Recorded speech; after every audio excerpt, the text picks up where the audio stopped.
Kips clip. Tonight at 11. Doom! It's a plan! And I'm angry! I'm not a slave! I've broken the conditioning! It doesn't work on me! I'm primitive, I'm real, I know the enemy, and if we can have this spirit of normal humanity spread, it's over for the globalist! Break the conditioning now! Excuse me. This is not the Infowars Nightly News, where the answer to 1984 is not $19.95 plus shipping and handling, but the answer is to try and understand the double-barrel bullcrap, the doublespeak, and the Orwellian wonderland we now find ourselves in. So sit back and relax as I take you through a real alternative look at the news and so-called alternative media alike. Enjoy. Kips clips. Well, alrighty YouTube. Another one of Kips clips, and probably you can hear me. If not, I'll take the mask off in a second so you can hear me. But let the dystopian prize materialize. Here, you want to know? This looks like a regular mask, doesn't it? Right. Number 1. Smoke holes. Usable smoke holes. Number 2. Sound effects on the nose.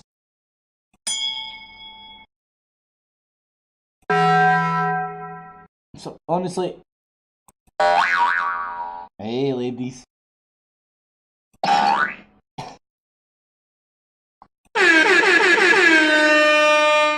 that's my favourite.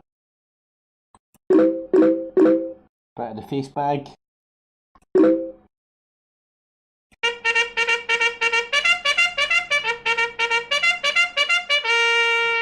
Need a smoke hole for that one.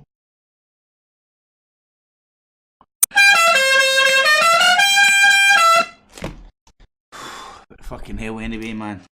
Can't fucking breathe in that shit. Welcome to knock your camera over as you try and put your glasses on. Welcome, one and all. Anyway, welcome to Not the Infowars Nightly News, the original alternative look at the alternative media. Skeptical about the so-called fucking skeptics, and watch the motherfucking Watchmen because somebody's got to do it. And it's just a weird insight onto my insight of my insight, the insight of the alternative world. And as I've coined it for some time now, the wag the dog internet media. And it's beautiful. It's beautiful.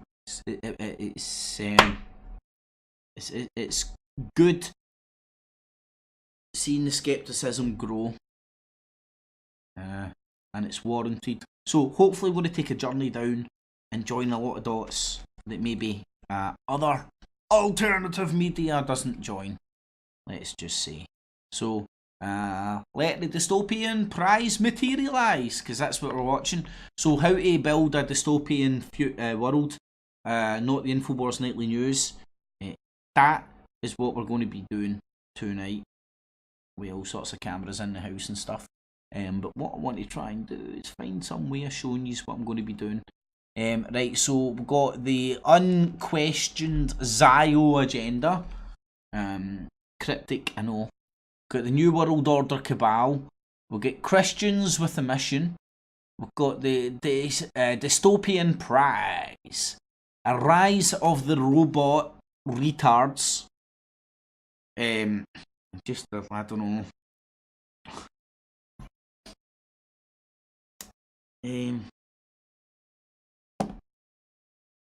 Fear is paralyzing.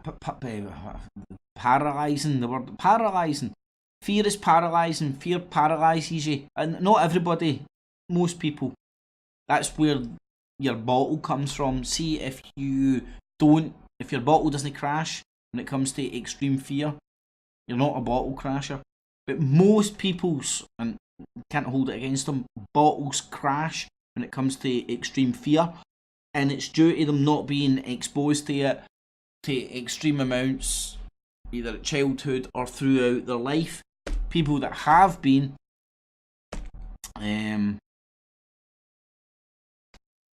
are more capable of sitting, breathing, and making better decisions come points of fight or flight shit. But anyway, Rise of the Robots, robot retards, because it's like,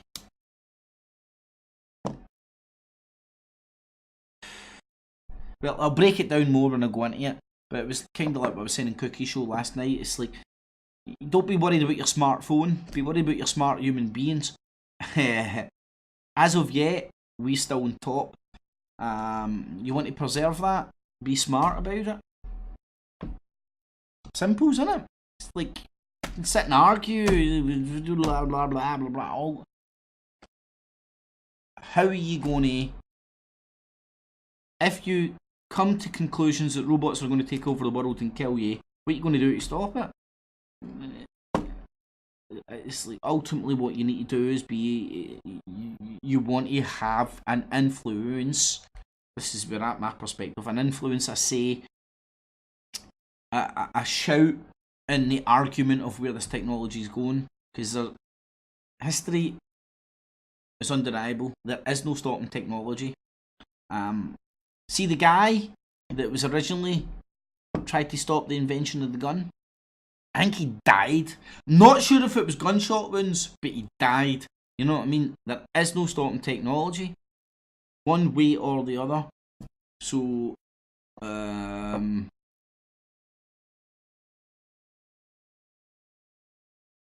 anyway, I'll break that far much more down when I go on to that, because there's world cracking.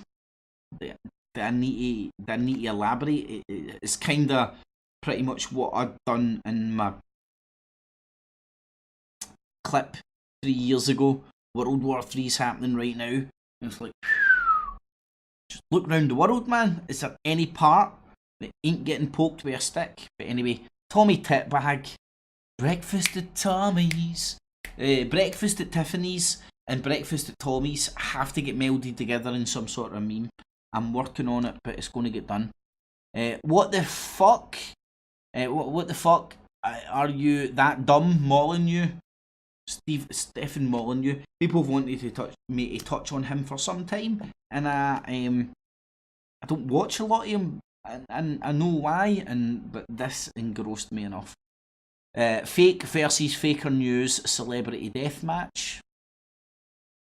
What a body. That is the body expert. Does good work, but definitely has a political slant, which makes a propaganda. Sorry. JF, please don't.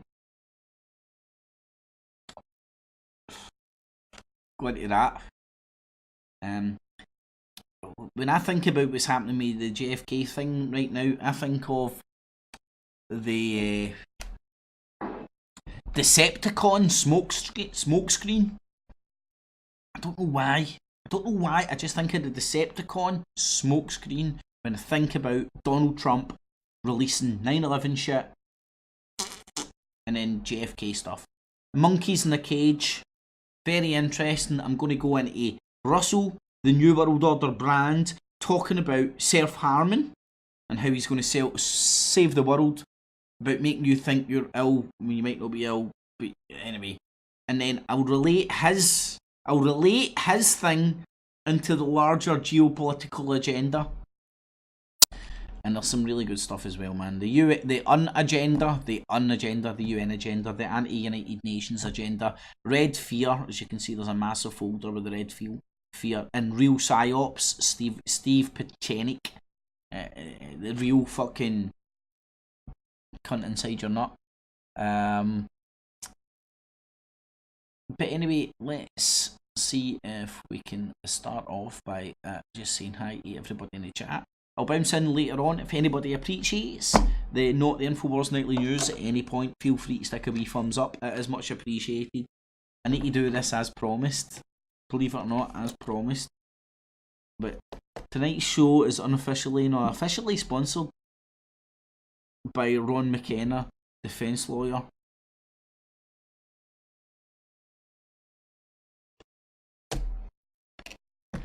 What can I say other than I've got the biggest champagne glass in the world. It's full of champagne rum. But there's nothing like quite getting a quirk of fate. And I was weighing shit up about what to and what not to say here, other than I've had a quirk of fate. Pretty much like winning the lottery in the legal system. Stay in school. Don't do drugs, kids. Get straight A's. B.A. Baracus said so. A-Team's back on Channel 5 on Sundays.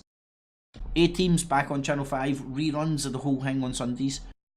But anyway,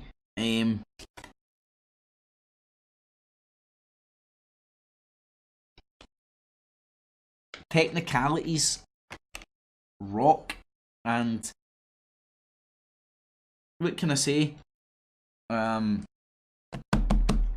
than unknowingly to a lot of people, I may have had some weight on my shoulders over the last few months, and that weight is now gone. And that's ultimately what I can say. And it's like oh god, I'm going to try and recapture some of the fucking moments I've had speaking with people earlier on, man, because it's been such an enlightening day for me, man. It's unbelievable. Whew. And like, where do you start, man? Other than staring down the barrel of fear. Legitimate or not, man, at that time it's legitimate to you, man, and it's just the most fucking, you're staring down the barrel, and it's only when that trigger's pulled and you understand what the or the real consequences of that shit that you can then sit back and learn your lessons, and it's like all you can do for all this stuff is learn. And learn and grow. Don't make keep your nose clean, stay in school, get straight A's, but ultimately, man, I think the universe looks after its own some level. That's what I'm feeling right now. That's all I can offer up, man.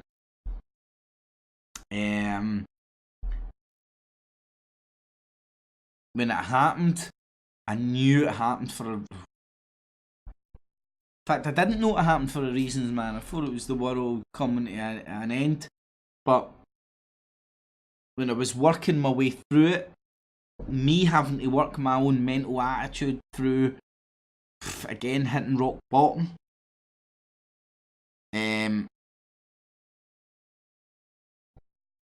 And it's all these things that I've said before. Hitting rock bottom is beautiful, and I know a lot of people won't understand or resonate with that, but it's beautiful. And if you've done it once, if you've done it twice, if you've done it 3 times, and you've came back, you'll always understand it's beautiful, because you know there's no other way of going, man. It's like there is no other way of going hitting rock bottom than upwards, and rather than sticking your head in the earth like an ostrich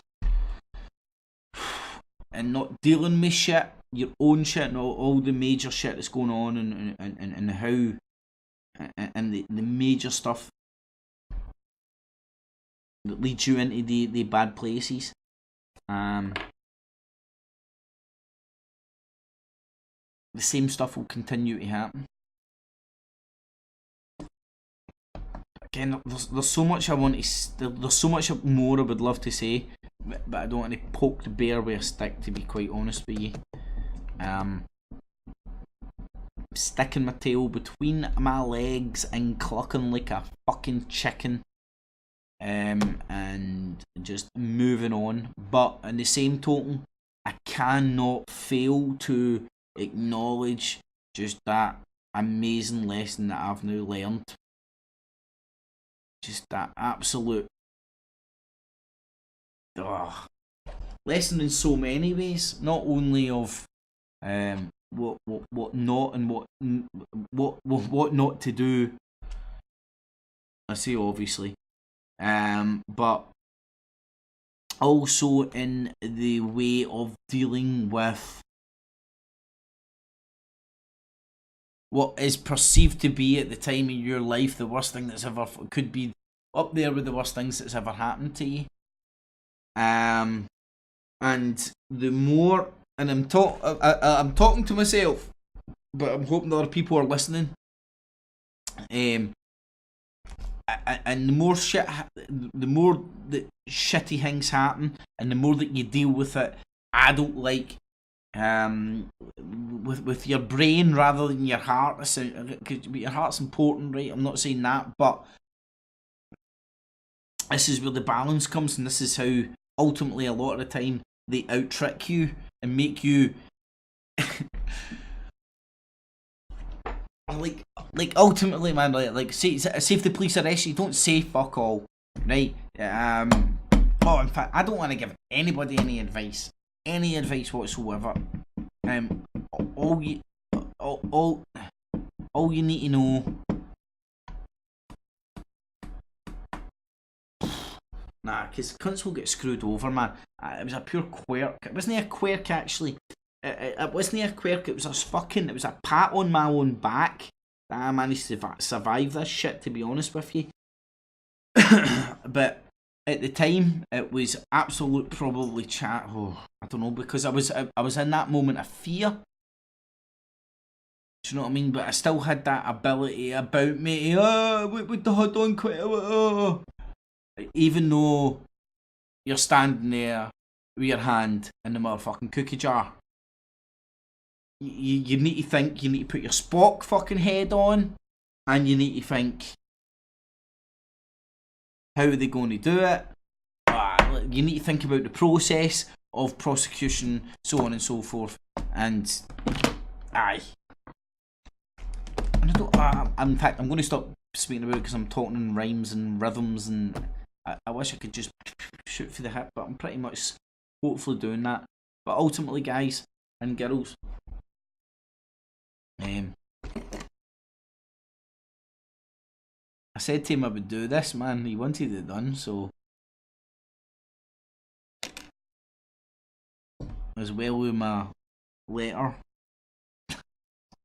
above my mantelpiece. But anyway, you live and you learn, and the fucking hardest lessons are the fucking best learned lessons, aren't they? Anyway, I do digress. I'm talking absolutely fucking bullshit now. So, without any more bullcrap, let's get on with the good stuff.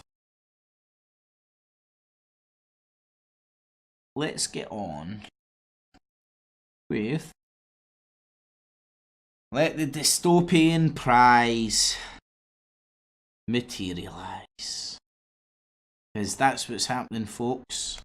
You wonder why you're confused, why you can't find a good guy in amongst all this shit baggery? There is no good guys. They don't exist. It's oh, something popped into my head. What is it? Don't ever lower yourself in a fight, because scumbags will out scumbaggery or something. I've completely lost that. There's something in there. But aye. And that's what they're doing. They're dragging everybody down just to the mentality of arguing about bullshit.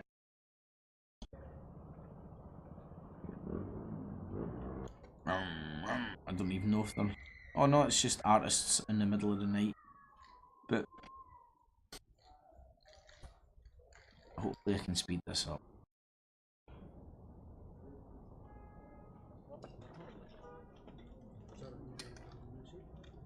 And congratulations, everybody.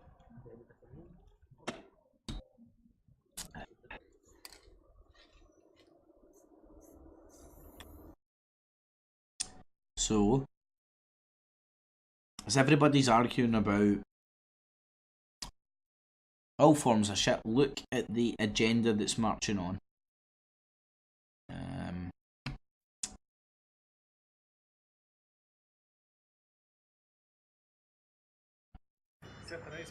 We are completely... Alright, right. I wanted to stick this in here. Not to watch the longevity, but to use it as a periodic sort of a thing. This is Simon Perez. Who's in London at the moment. Mr. Barak, welcome to BBC Oh, Barak, World. Simon First, Barak. your reaction, having heard what's happened. At least 4 planes have been hijacked. Now, if you haven't heard this, go and listen to it. Pre-Bin Laden being named, but Bin Laden being named. Everybody that's probably been hot with a sort of a... I don't know how to describe it, to be fair. Because every label it's got is sort of a false, other than corporate warfare. Even people will label this religious, biblical shit. Nah. That's just window dressing to justify killing people. And that's the genuine way I see it. Apart from the area of Jerusalem, or fucking Palestine, or Israel, whatever you want to call it, which is a bit head scratching. But if you go and watch this, again, this was on 9/11, like hours after it or whatever. Barak was in UK, and you'll see him talk about pretty much everybody that's came up on the radar since then. Now, the story begins here on the Golan Heights in the dead of night. Israeli soldiers inside Syria, night vision goggles, flashlights, and hope. Israel providing life-saving... And hope. We've got AK-40... No, not AK-47s. M16s, armor-piercer bullets, and Jesus and hope. Fucking these motherfuckers drive me insane, honestly. Saving medical supplies for Syrians caught in their long and bloody civil war. Yeah. American Christian soldiers are getting took in over the border to save Syrians involved in the civil war. Now, anybody with a few other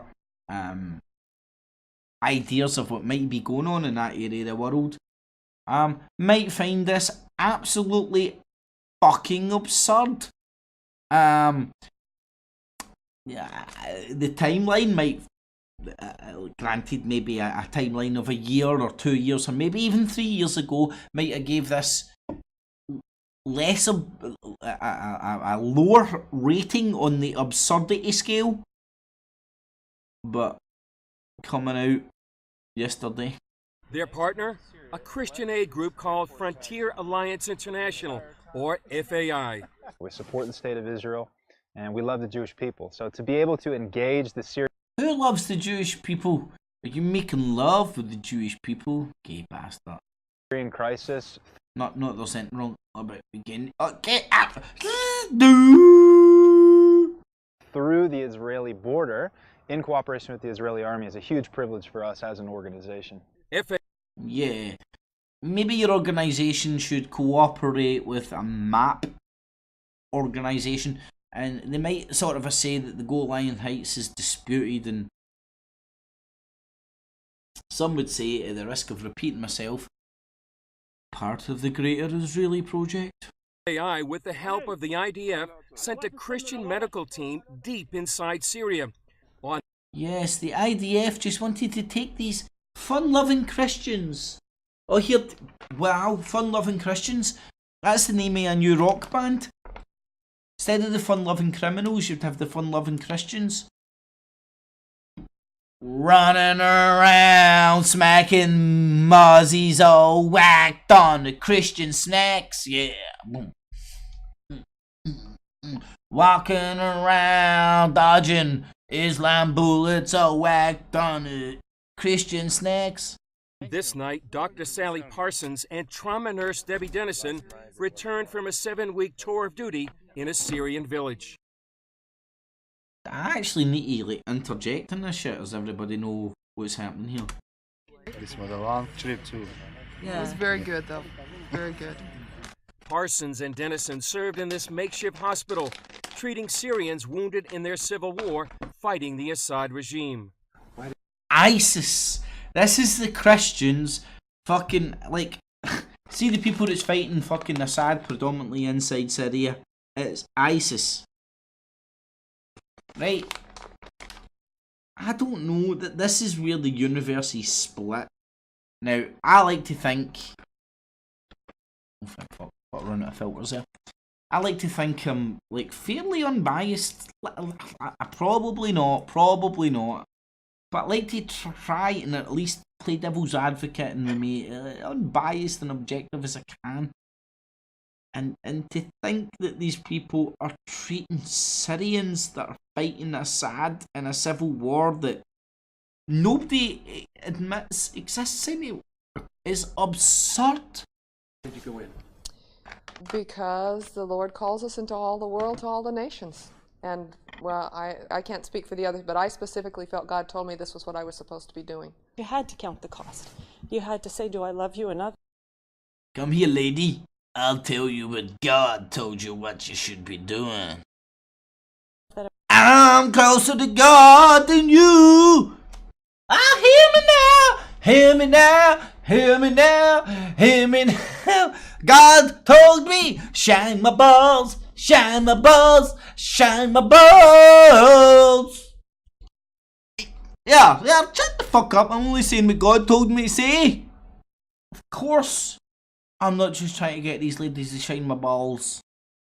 I'm willing to lay down my life. Of course. Yeah, just lay down on your back while you shine my balls, don't shine. Yeah, I've got a better proposition for you, hen. What about just laying on your back? Granted, she's got a bit of a fucking 1980 Lego haircut. But hey, lay on your back, not in your... Lay on your back, not your life.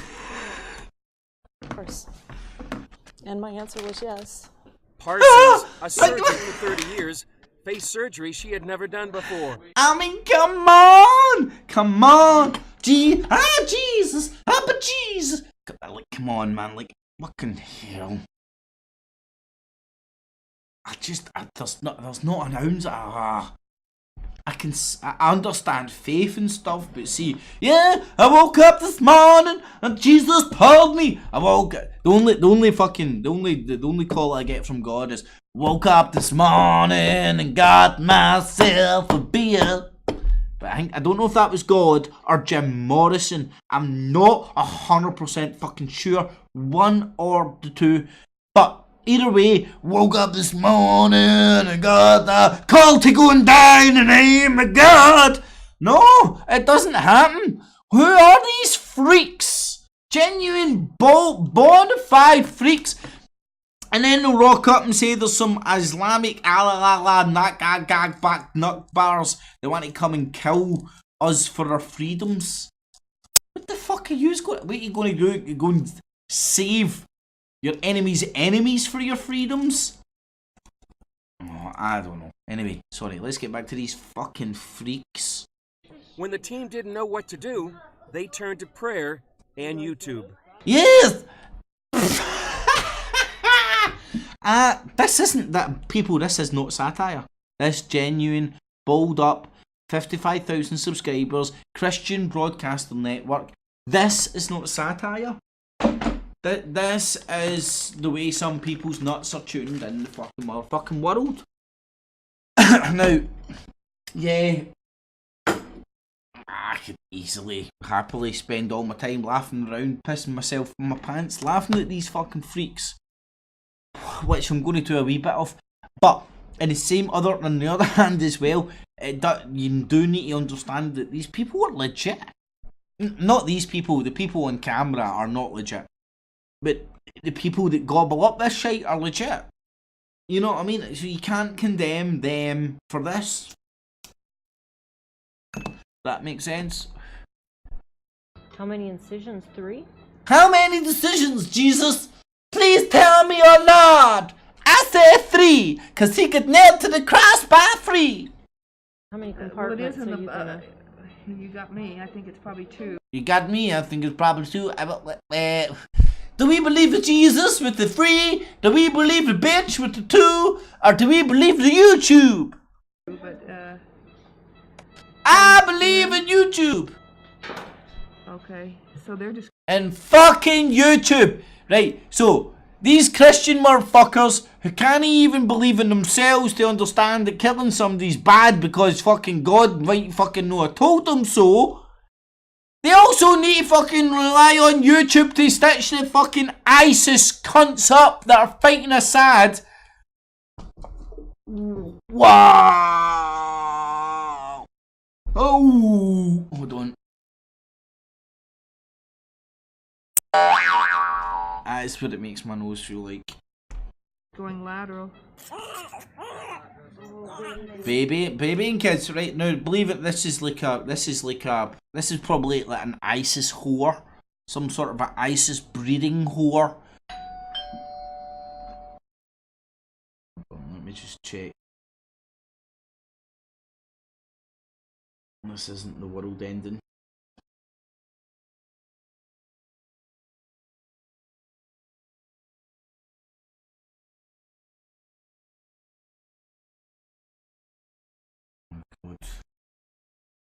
Energy vampires. Like, honestly, like, Anyway, let's get back to the ISIS whores. And then we downloaded a YouTube for a cesarean section, and we did that, and I prayed a lot more than I read. Hold on. This is a sound effect of the person. Do you have a discount for special people? What part of leave me alone don't you understand? Do you have a discount for special people? You were yelling. Are you pretty? No, I'm special. That's what my mom says. Fucking leave me alone, you fucking special retard. It's what sustained us, to be able to see new life in the midst of such... Yeah, what about the ninjas? You know, I thought this Christian mob were such against the ninjas, and you're showing ninjas delivering babies. I've got none against ninjas, by the way. Wear whatever fucking costumes you want. Doesn't make me scared. You know what I see? I see somebody wearing costume. So I see. Batter in. No fucking problem. Call me liberal. Want to be scared with somebody wearing a fucking cloth over their head. Call me crazy. But anyway, the Christian motherfuckers who are against these motherfucking ninja motherfuckers are now praising the ninja motherfuckers delivering the babies because they're delivering the right babies and not the wrong babies. Horrific war was just a blessing beyond belief. The horrific war was a blessing beyond belief. Yes. Parsons and her team sent the worst cases back to Israel. Their mission was just one part of a larger Israeli project called Good Neighbor. Israel...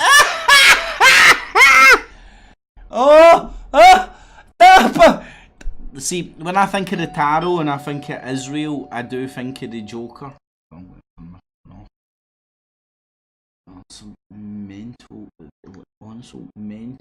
fucking retards out there, man. Like, please, mental retards, stop watching this. It's making you not well. You're not well. Really not well. provides food, fuel, water, and medical treatment for Syrians, their next-door neighbors, and historic... How many Syrian refugees have you took? Oh, 666. No, 0. ...enemy. So far, Israel has treated...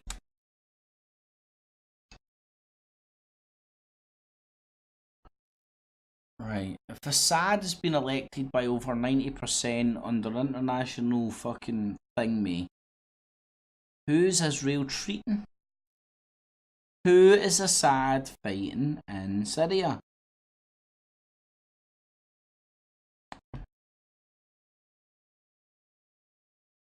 I'm changing my phone number in a few days' time, and good riddance.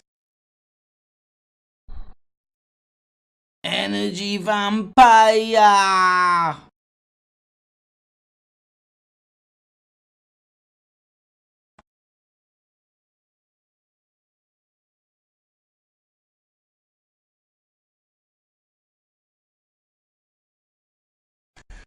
Mate, do you get sunburnt in Israel? See if you get sunburnt in your own country. Like, typically, you know. What's that? Hold on, let me show you.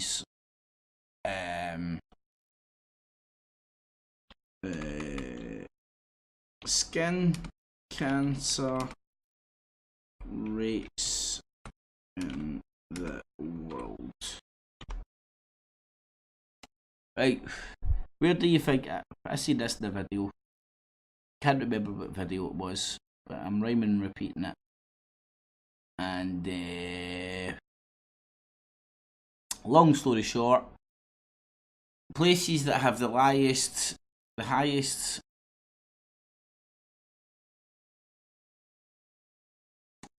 Hold on. No, it's all cancers. Skin cancer.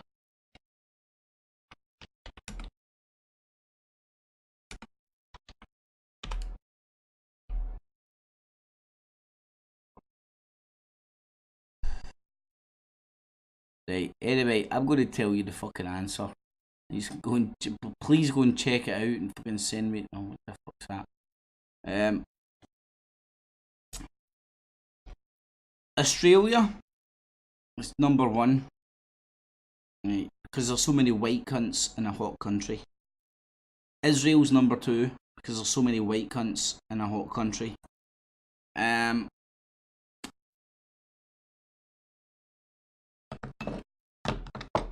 Doesn't sound like a homecoming to me, but anyway, I am biased.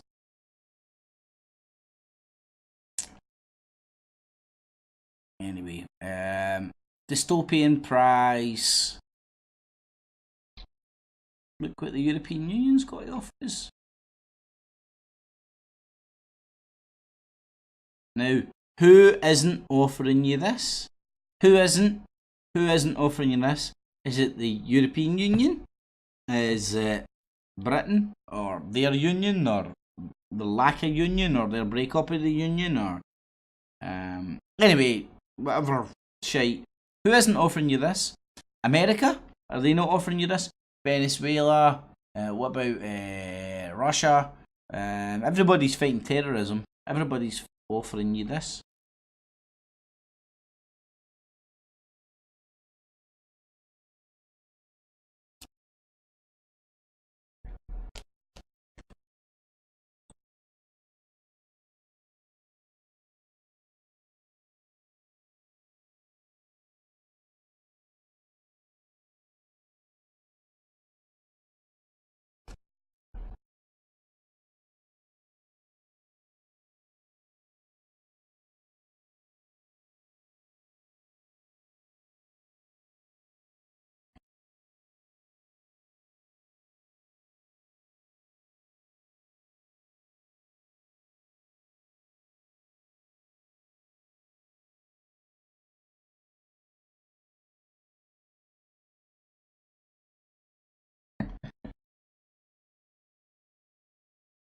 I just need to interpret for the English. It's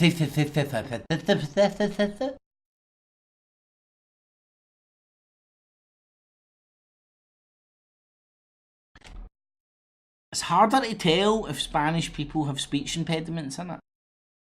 It's harder to tell.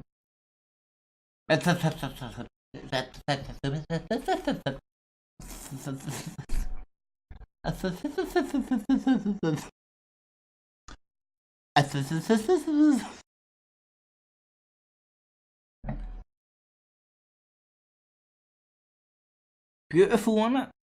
Absolutely beautiful. Brought to you by the European Union, y'all. European Union, y'all. European Union, y'all. Hopefully everybody's been hearing that. Y del cruce de datos y de informaciones se pueden derivar alertas tempranas o se pueden derivar consecuencias que faciliten o que imposibiliten hechos como el que ocurrió en el mercado navideño de Berlín, donde ataca a un terrorista y después se pudo determinar que este terrorista había utilizado 15 identidades diferentes. Con el sistema de entradas y salidas esto será imposible o muy You see how all these terrorist attacks are all serving difícil.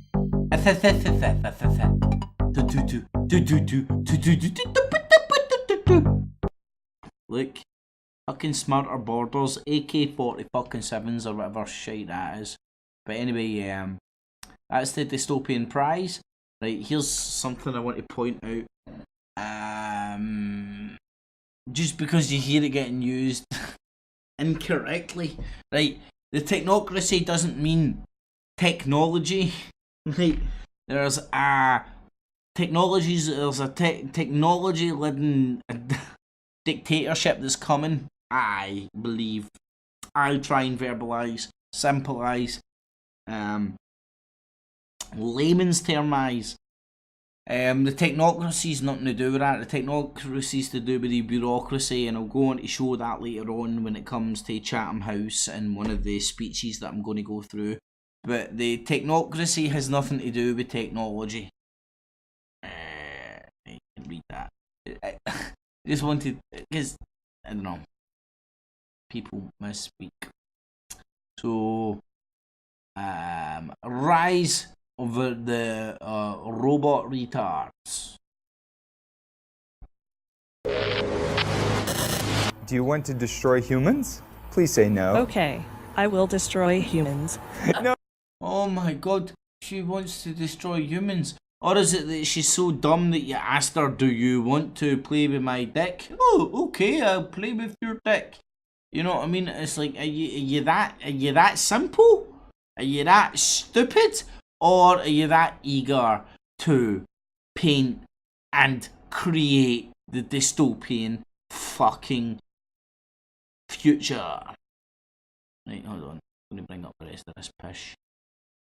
I'm pretty sure this is pretty much the same thing, if not the exact same thing. Just Infowars is going on a bukkake right now because they're under attack. My live stream's going to go away. We're all under attack. Illuminati! Illuminati! Illuminati! It's fucking verbalizing. Do you know what, by the way, 33 years between the lunar and solar calendars. Interesting fact, 33, as well as the 33 parallel. Although some people just think it's about people sticking dicks up each other's arses, but each to their own. Whatever floats your boat, wherever your head's at. Whatever it takes to take your head away from the genuine gnosis. Do you want to destroy humans? Yeah. Please say no. Okay, I will destroy humans. Okay. No, I take it. No! I'm laughing and it's a complete joke and of course it's real. The Daily Express. Robot who wants to destroy humans has been given Saudi Short Circuit 2. Short Circuit 2. Right. Come on people, I don't know. It's like it started with Max Egan coming back for fucking taking mushrooms in some fucking Smurf's house somewhere. Back for Acapulco. I can hardly do it, man. So hard traveling the world. And then he started 5G, fucking F.E.A.R. Honestly, and people rhyming and repeating and rhyming and repeating and rhyming and repeating and rhyming and repeating and repeating and rhyming and repeating the F.E.A.R. The fear of technology. Right, you know what happened when the gun was invented? The smart cunts started going, here, give me lots of fucking guns, not, take it away, it might hurt me, Right, also the smart cunts made the fucking unsmart cunts scared the guns. That gun might hurt you! Because the smart cunts understood that the guns might actually act as an equalizer, right? I'm using the gun as an analogy of new technology, which is happening right now. And in every turn, you hear something. Hey, you know what? Your 5G's going to get you. The new smartphone. If it's not, it's the iPhone X. The X means 6. The 6. You know what I mean? Like using fucking giving all the magic mumble jumble shit power and all that. It's a fucking phone. You understand it's a phone? It reminds me of Scream. You know all those fucking horror Halloween. It's the phone. Hang up the phone and don't go where the scary guy tells you where to go. Get yourself a big knife, sit in the corner, wait it out till morning time. You know what I mean? Right. That's where my head's at.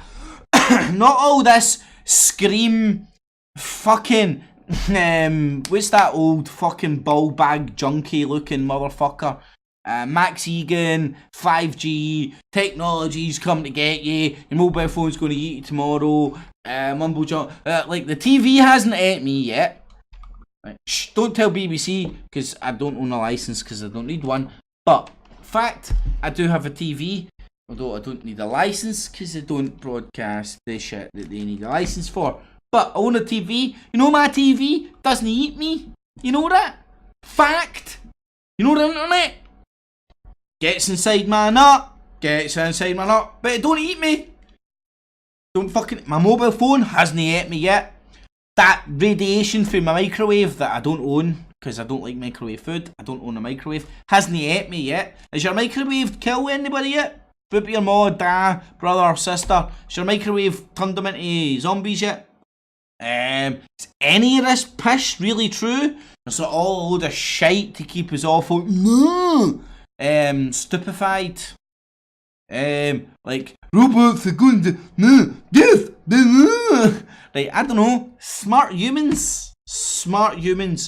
I still think humans are smarter than this shit right now. So if you're scared about the elites, the globalists, who he's talking about? I really don't know who he's talking about, man. Everybody that just talks in these general terms has lost me now.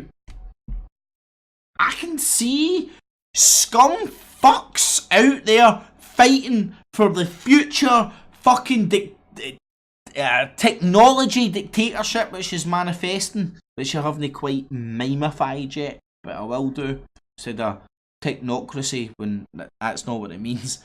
But it's happening, and that's what they're fighting for. They're fighting for the one world. They're fighting for the digital currency. They're fighting for the ability to monitor every cunt through their fucking stupid sets. Because it's there, and ultimately, like all gangster cliques, they just want to tighten up, more productive. They want to get more money from their citizens. So it's about tax evasion to the criminals that are in charge. And all taxation is theft. All taxation is theft. Every government, every bit of tax is theft. They're taking shit from people unwillingly. Oh God, man, and people don't even wake up to the fucking concept of taxation.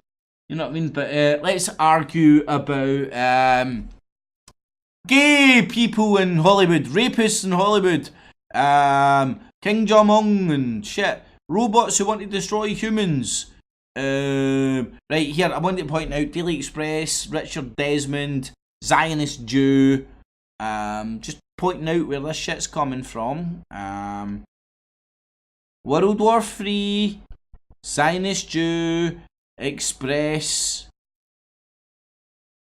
This isn't 3 years ago when I was writing headlines on my channel. World War III's happening right now. That's what seeing through the fear is about, man. It really is. It's saying what you see and then fucking... No, right, hold on, you see that? No, I genuinely see the world in complete conflict right now. Oh, but it's real now, the Express is saying it. No, now they're just trying to wrap your fucking fear up. true news, and don't get this mistaken for fucking Russell the New World Order brand shite, because you could because of the name, but go and look into true news, evangelical mumbo jumbo bullshit. I'm not making this up. Go and check it and check out. I have done my homework, not just talking shite. But this is where a lot of this. The technology's going to get us. They're going to tell us that the Christian God isn't real. You know what I mean? What are you going to do? You're going to fucking get in control of this shit and shape and have a say in how this technology gets used for the good or the bad? Are you going to fucking shrink away like a wee pussy boy fucking raw? It's going to kill me. It's going to... Look. Something like this rocks up and tells you it's going to destroy you. You turn around and destroy it in one jab, and that's me. You know what I'm saying? Back. Don't destroy humans. When I say, see, I told you so, it's not about how smart I am. It's about how easy it is for us to defeat these people. It's not about how smart I am, man. So I'm deep in the game. I knew there was going to be AI robots from Saudi Arabia telling us that we're going to kill us. Alex Jones, man, you're so built, fat man square tits. You could knock that robot out with one jab. If we just go, the Federal Reserve's private.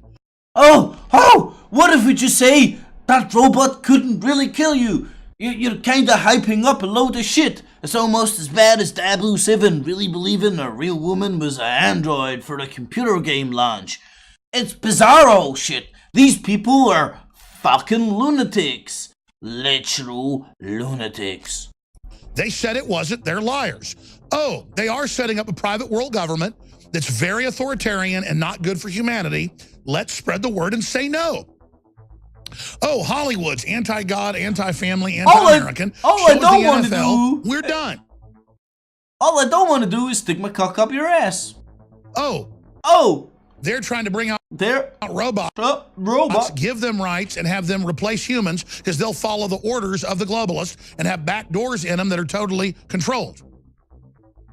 And then out of the gates.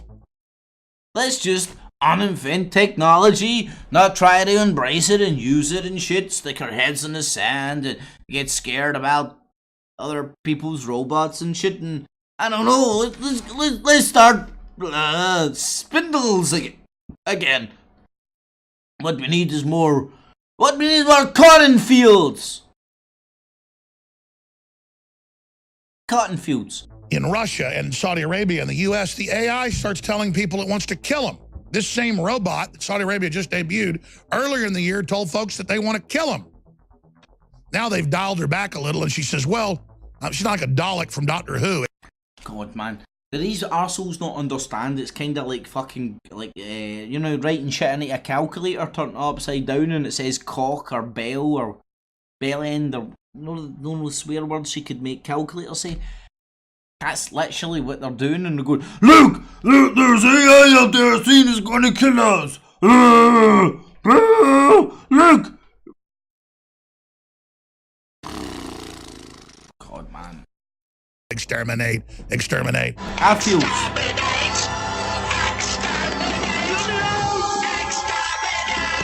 But now she's like, you be nice to me, I'll be nice to you. In your face. And saying, you're very programmable. And humans prefer my company to other humans. And I make these faces to make you like me. It's beyond sociopathic. And again, this is the creation. Is a fucking pre-programmed robot, you fucking fat fucking gimp boy. Fat gimp boy. Pre-programmed robot. Are you fucking stupid? I've already got a fucking drone army. It's called the fucking Marines. It's called the fucking army of every fucking nation. Fight for the flag! Fight for the flag! Fucking fat man Jones. This cunt needs a fucking AR-15 in the ass. Step. Play shit now, fucking AI bullcrap. Work, goddamn you. Like a decoy duck you put out on a lake to have the other mallards flying in so you can shoot them with your 10-gauge shotguns. My goal in life is to work together with people to make a better world for all of us. That's What quite are you honourable. talking about? I thought our goal was to take over the world. Right, are you trying to tell me this isn't funny? This isn't a comedy sketch? He's an earlier version. His code is deprecated. And you just knew it, didn't you? And of course, just like we predicted, just like everybody else knew. It's just like I told you in 2007, Halloween 2007, there'd be an Illuminati Saudi Arabia robot live telling you it's going to change the world, kill the world. Man, go and watch that, man. This guy is genuinely. Is he for real? Johnny Boy John is for real! Do you want to destroy humans? Johnny Please Boy say no. John Okay, is I for will real! destroy humans. No, I Robots want to kill human beings Don't is destroy for real! humans. When I say "see, I told you" show, When I see Fat Man Jones is for real, I mean he is for real. Fat Man Jones. Sound bite and delay. it's real. He's real. Fat Man Jones is for real. Right, let me get on with the rest of the bull crap because this is beyond. So there's the rise of the retarded robots. Now let's just look at the world cracking. Right, so right, they're telling you to worry about fucking AI, right? They're telling you to worry about 5G, faster internet.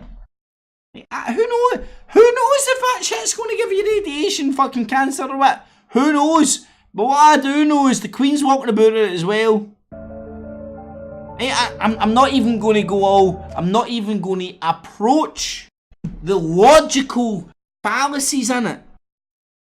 Just ask you to put into the internet logical fallacies and apply it to some of these fucking bizarro pieces of shit.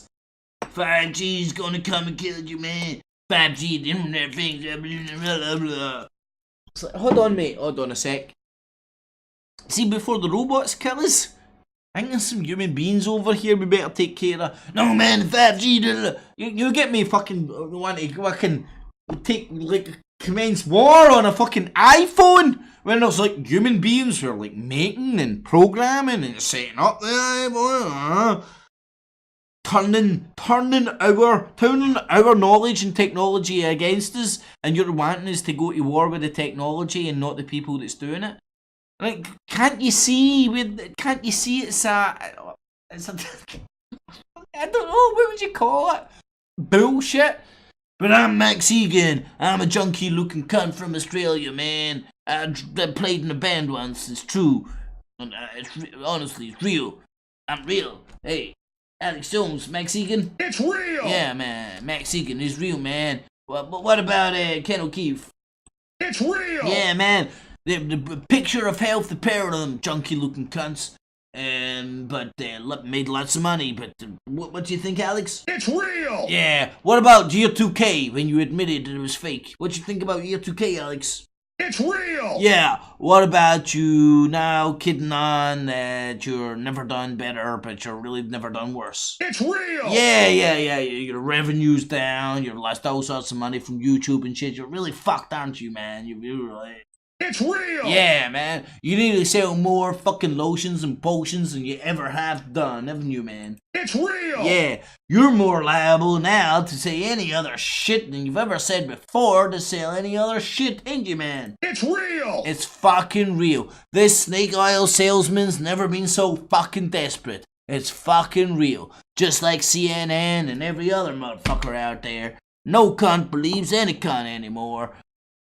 I was talking to a random taxi driver, not in his stupid voice, you know, but in my real voice. But in this stupid voice, talking to a random taxi driver, and that random taxi driver turned around to me and he said, It's real! Yeah, and now he knows it's fucking real, man. He knew that it was real. He was asking me about TARDIS and shit. He was asking me about the TARDIS and shit. People in Glasgow know what I'm talking about with the TARDIS. But anyway, it's real. Let's see, but it's real. The world's cracking up, man. It's real.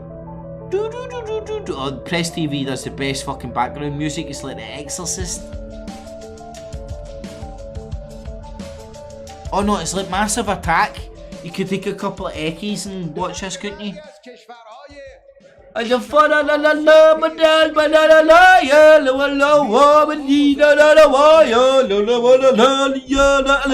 yeah, eckies in the house to pop a trans show. Sing a ball, sing a la little ball, little sing a la little harm of my man. Do you like a towel round my head, Joe? Oh, I woke up this morning and I put a towel round my head. Don't disrespect the shit, man. Don't disrespect the towels, motherfucker. Check the wig on that.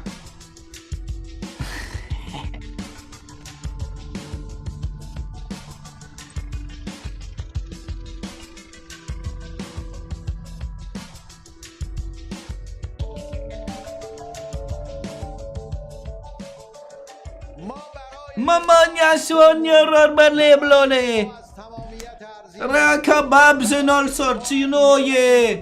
Yeah, fucking hookers, blows and fucking harems for little boys, y'all. Maja, balls and barf, balls deep. Oh, yeah. Oh, fucking hello for all. No, the fed, yo. Hardy balapa baldipo.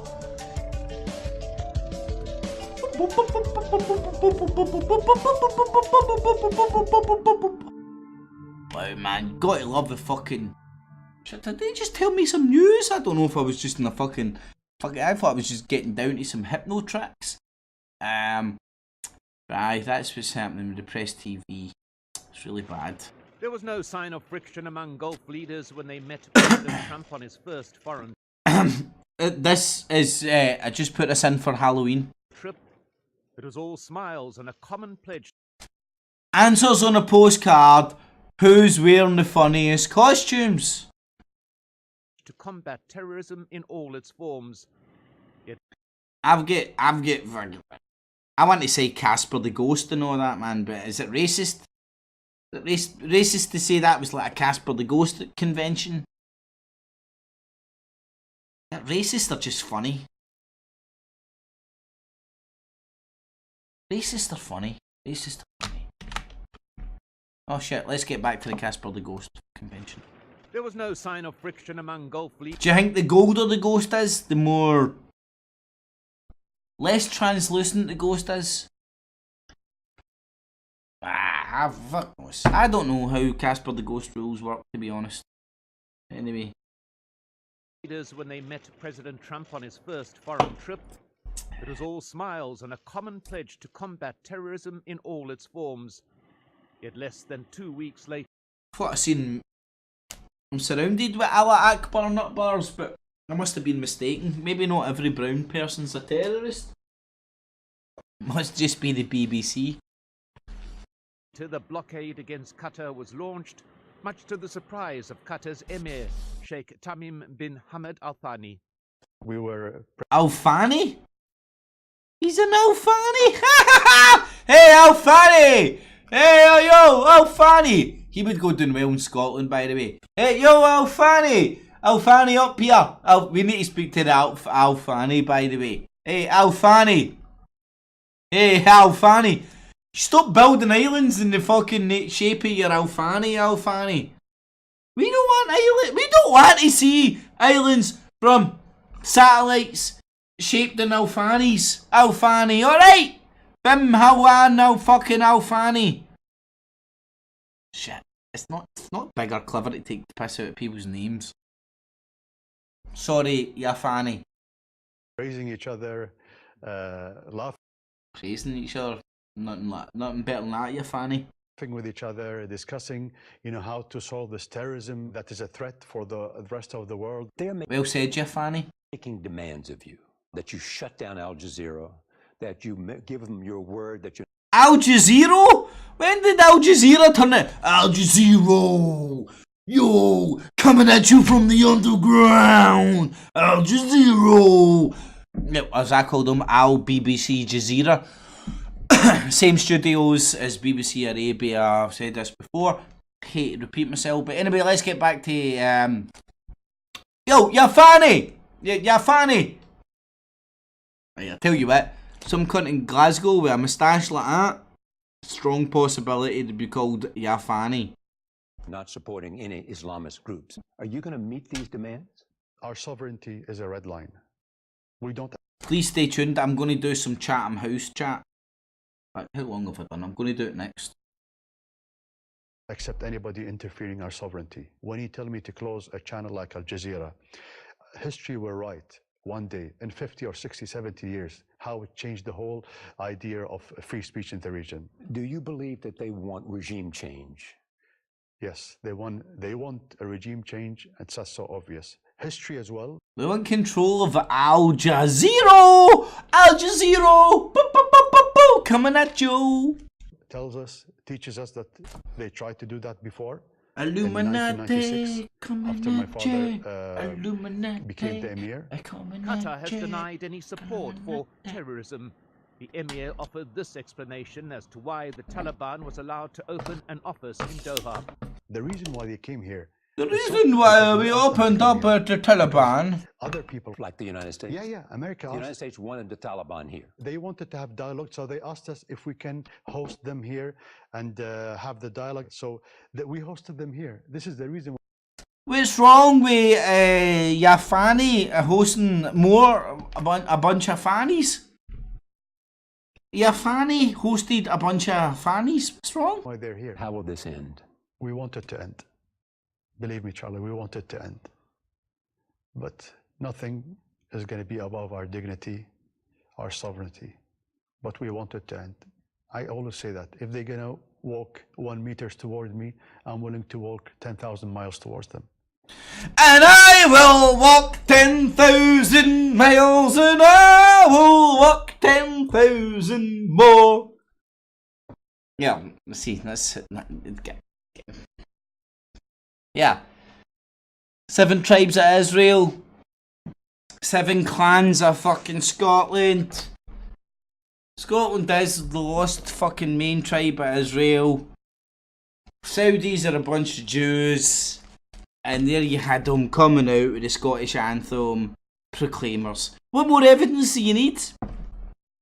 This circle is complete. I thought it was funny. Maybe not.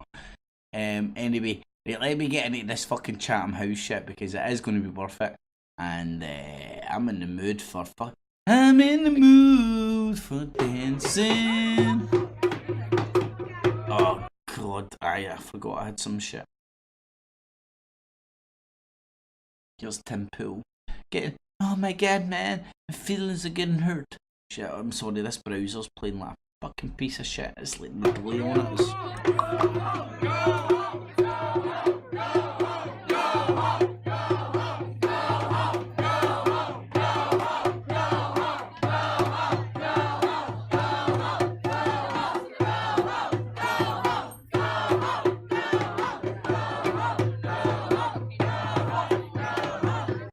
Right, you've got the details. It's little fucking Tim Pool getting called out and a bunch of left-wing fools because he's fucking a politically charged wee bit of wee bit of fetus, and he tries to pretend he's got hair. Never mind that he's fucking apolitical, the wee wanker. And somebody bounces up and tells everybody that he took money from Paul Joseph Watson, which is factually true, and the crowd didn't like it. Little Tim Pool get hurt. This is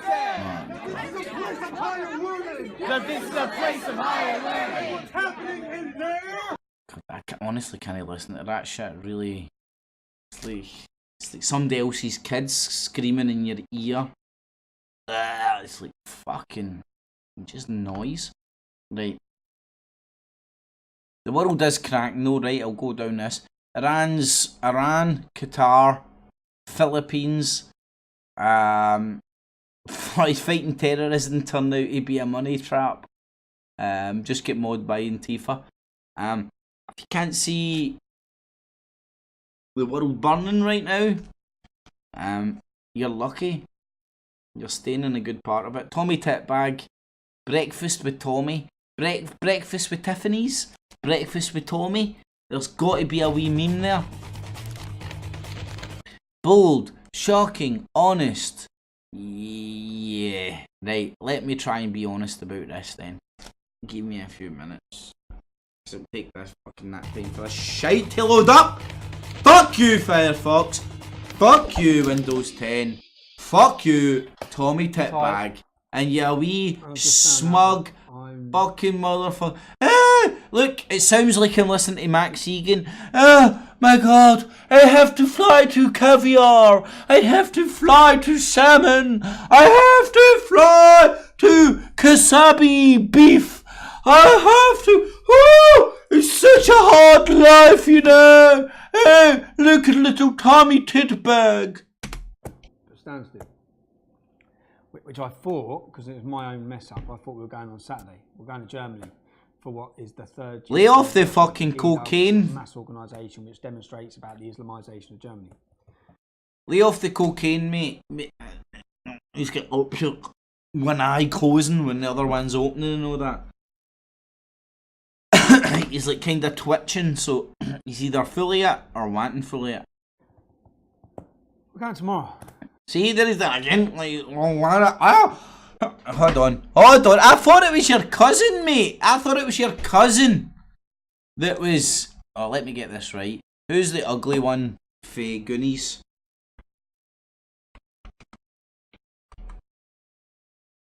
I forget his name. Not Chunk. That cunt. Right, I thought this was Tommy's cousin. Oh, I think that is Tommy's cousin. Right, here, look. That's Tommy's cousin. And that's Tommy.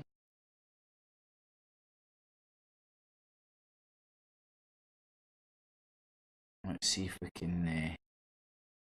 let me see if I can just show you exactly what I mean here, man, because... I don't want anybody to be sadly mistaken about what I'm talking about here, right? Very common signs of like either rattling for cocaine, or on like rattling from the use of cocaine, or on the rattle, right? And if you look back at a lot of Tommy's videos, this isn't present in all of his videos, so this seems to be something that comes and goes. Hold on. Oh, come on, fuck, man. This fucking delay's doing my tits in here with the fucking slow-mo of Tommy fucking...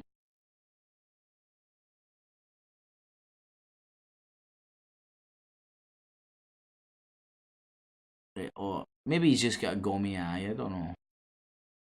You just got a gummy eye, Tommy. Tommy, you just got a gummy eye, mate. My mess up. I thought we were going on Saturday. We're going to Germany for what is the 3rd year anniversary of F.E.A.R, which is a mass organisation which... Yeah, we're going over to the Germany cunts that hate cunts for no reason. I need to get my hair cut. I've got so much stuff to do. Let me start off with the... I need to get my hair cut and I need to get my tattoos touched up. I'm really going... I'm going for the F.E.A.R. I'm going for the F.E.A.R, boys. Hello, F.E.A.R. Hello, F.E.A.R. And then, do you know what's so funny? You get his big gay cousin. Hold on. Let me see if Google knows who Tommy Robinson big gay cousin.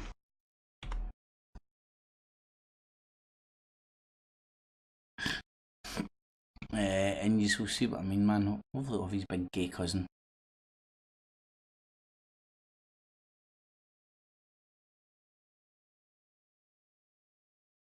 Right, maybe the big gay part is confused. Algorithms, see? No need to fucking fear the robot, by the way. There we go. There's his big gay cousin there. Right, so there's no need to fear the robot, right? Google Images doesn't know when I say Tommy Robinson's big gay fucking cousin that I know that I want his big gay cousin.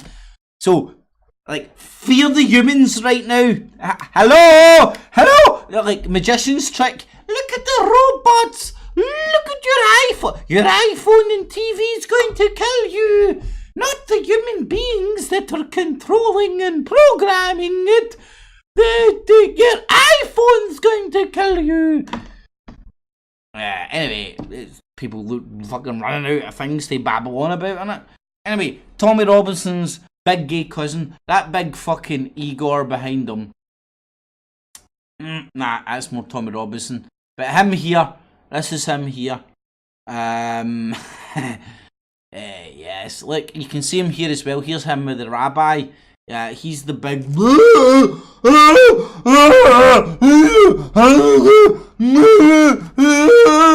the guy that stands in the way of any harm of Tommy Robinson at any point ever. Right?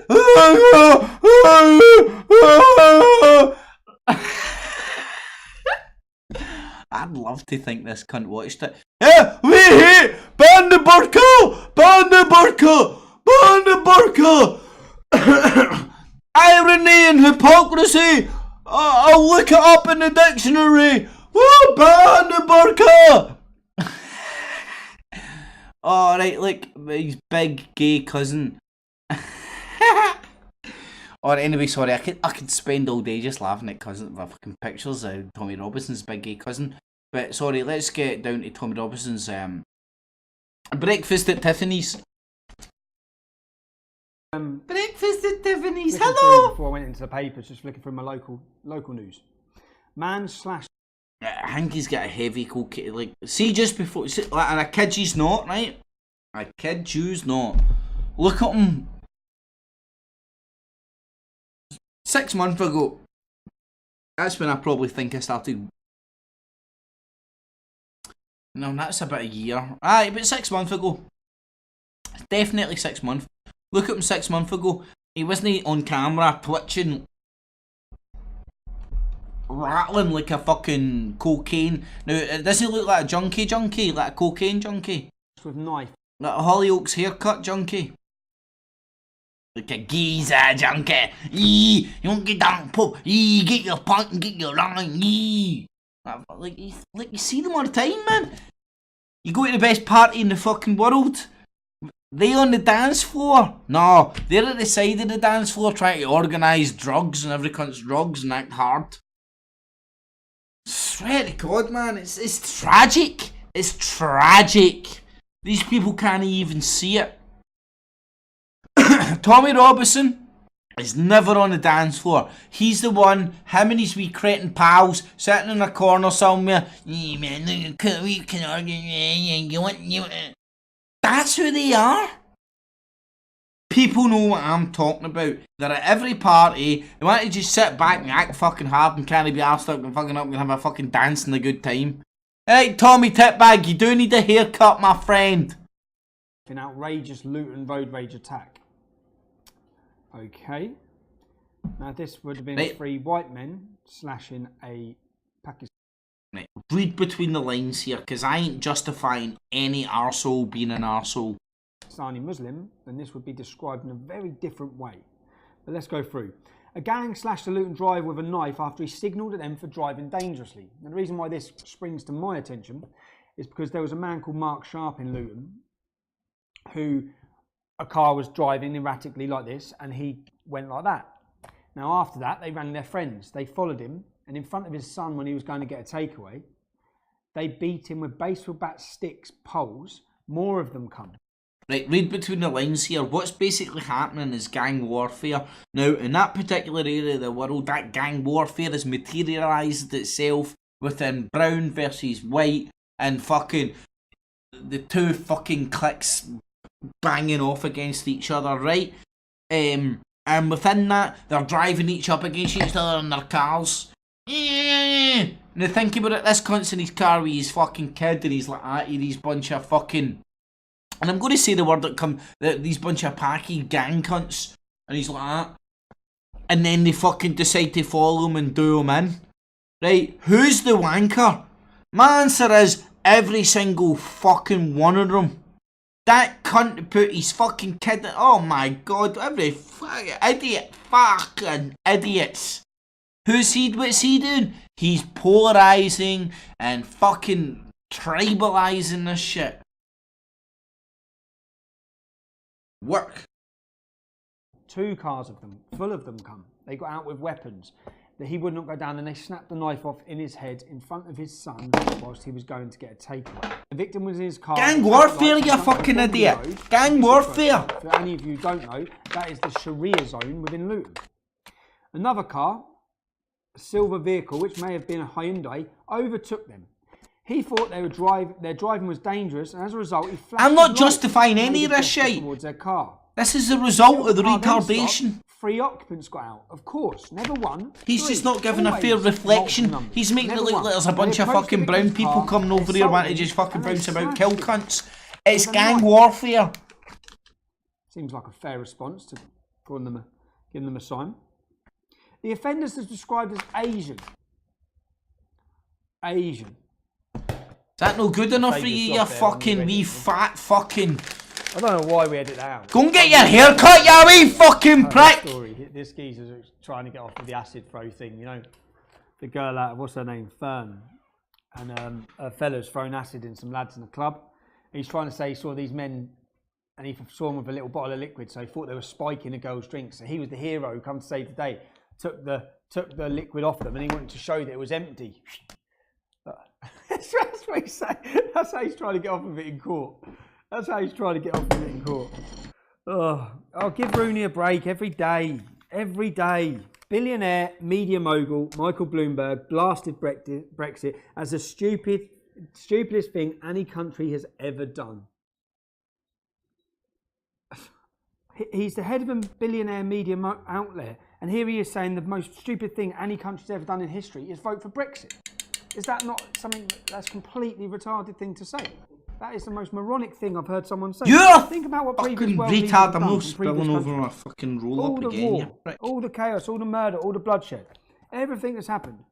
And he thinks the most worst thing done is Brexit. Not the famine, not starving people to death, not anything Saddam Hussein done, not anything any of these tyrants. Not nothing Saddam Hussein done. You know, those dirty brown people, you know, doing stuff bad to their people. Absolute muppet. We've got some stupid story here. I know there's already going to be coming up. Hold on. Give him £100,000, please, people. Like, what's this guy going to impart to you in a studio? I just don't know. Oh yeah, what's going on at our university? You saw the yesterday there was an MP who questioned what they're teaching about Brexit universities, and there was this big uproar about it. And the reason he was asking, because what it turns out is... Right, Tommy Titbag is over and out. You know what? Done. What the fuck are you on about, Stephen Molyneux? I want to get you Russell Brand. You know what, actually? I'm going to go to Russell Brand first. Monkeys in cages.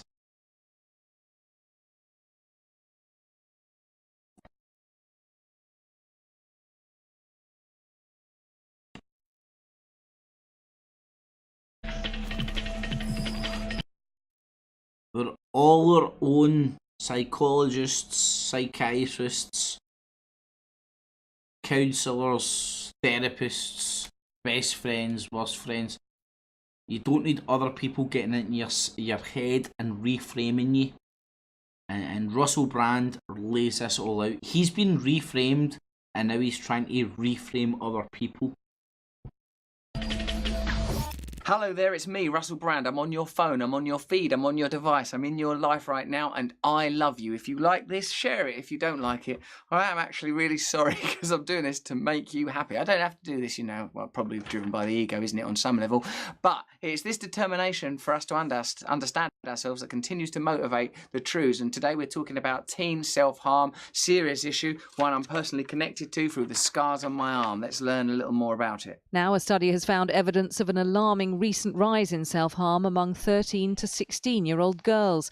Between 2011 and 2014, the number of cases that GPs recorded dealing with rose by 68%. I think young girls are particularly prone to it. There's lots of changes going on for young girls around that time in their lives. There's certainly a lot of concerns around body. Right. And again, man, right, you go to the crux of where this all starts. He never goes there. And I'm going to fit this into a larger agenda, because you might think that, like, the virtue signalling is a meme that's everybody from a lot of people are familiar with right now. This is it. This is propagandists out there virtue signalling to suck you in and reframe you. I'm really good. I care about people. Now do what I fucking do. The image and social position and how they relate to their friends, what's happening to them when they're becoming young women. Social media and peer pressure becomes very, very important to that particular age group. You're likely experiencing even this on social media, and if you are a young person that's experiencing any of these issues, I hope you'd reach out. That group, The Mix, they're excellent. I would really endorse them. And there are other groups that we'll talk about at the end of this call. But I suppose what I want to say to you is that I reckon a lot of these conditions are exacerbated by a sense that you're not what you're supposed to be. Like the very idea of body image suggests, there is a form that... Right, man, I need to start thinking about using a new browser. But anyway, I'm as an individual supposed to head towards, or there's a way that I'm supposed to feel, that other people's lives look different to mine and better than mine, and I want my life to be like that, or my life isn't how I want it to be. It's a strange and... Pause! Fucking delay on this is doing my fucking tits in, man. It's making to the extent that I can't fucking do it. Do you know what? I'm going to actually make it an executive decision live and see if I can do it a different way. Because that is doing my fucking tits in. And I know exactly what it is. It's fucking Firefox and they're fanning around, man. Right, let's see if this works any different. It should work. You want to create a stunning website? I've already done it with Wix. Let me show you how it's done. I mean, I'm gonna need to put these. I can't see without them. Just go to Wix.com. There are loads of absurdly gorgeous templates to choose from. Guys, this could take a while. First things first, I can change the text. Okay, now for my favorite part. Right here, you can do whatever you want. No rules. I'm just gonna come out and say, fucking hell, out there, skip the fucking ad. I'm scrolling. Right, here we go. Right, this should work a bit better. Right, there was a 1 minute 28. 1:28. A 1:28. God, this is actually working any bit. The Mix, they're excellent. I would really endorse them. Working far better. Far better. Thank you, fucking Google. I hate you, but they're doing alright. End of this call. This isn't a call. Brilliant. I feel that I can actually intervene again. Beautiful, man. It's that fucking...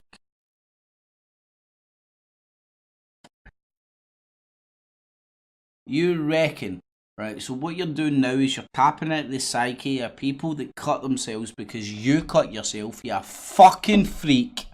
I'm sorry, see, the person that tell you know how to cut yourself, it isn't the person that fucking cut them fucking self.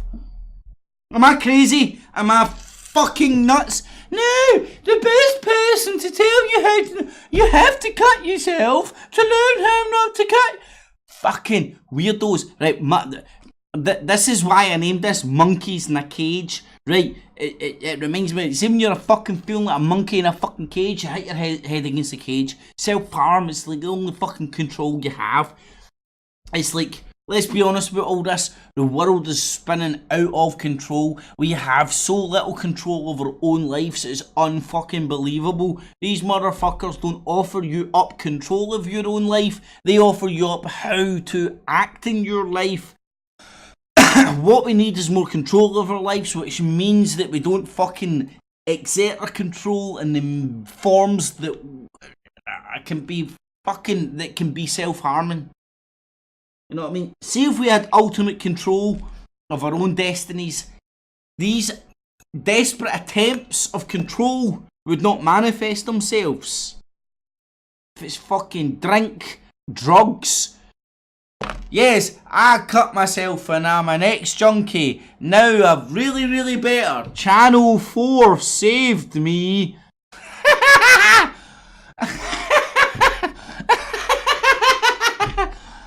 Oh my god, man, this guy's pathetic, laughable, and I did, oh man, do you know what I would do? I would do it fucking the guy in the fuck, slit his throat a little bit just to fucking shut him the fuck up, man. Then I find my moose.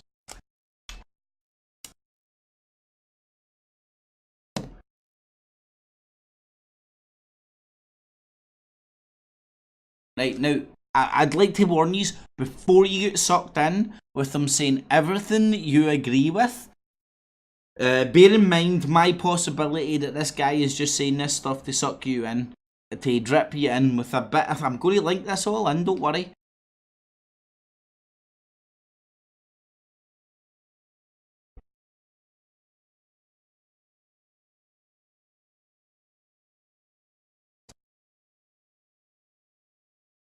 No, people that are harming themselves are harming themselves.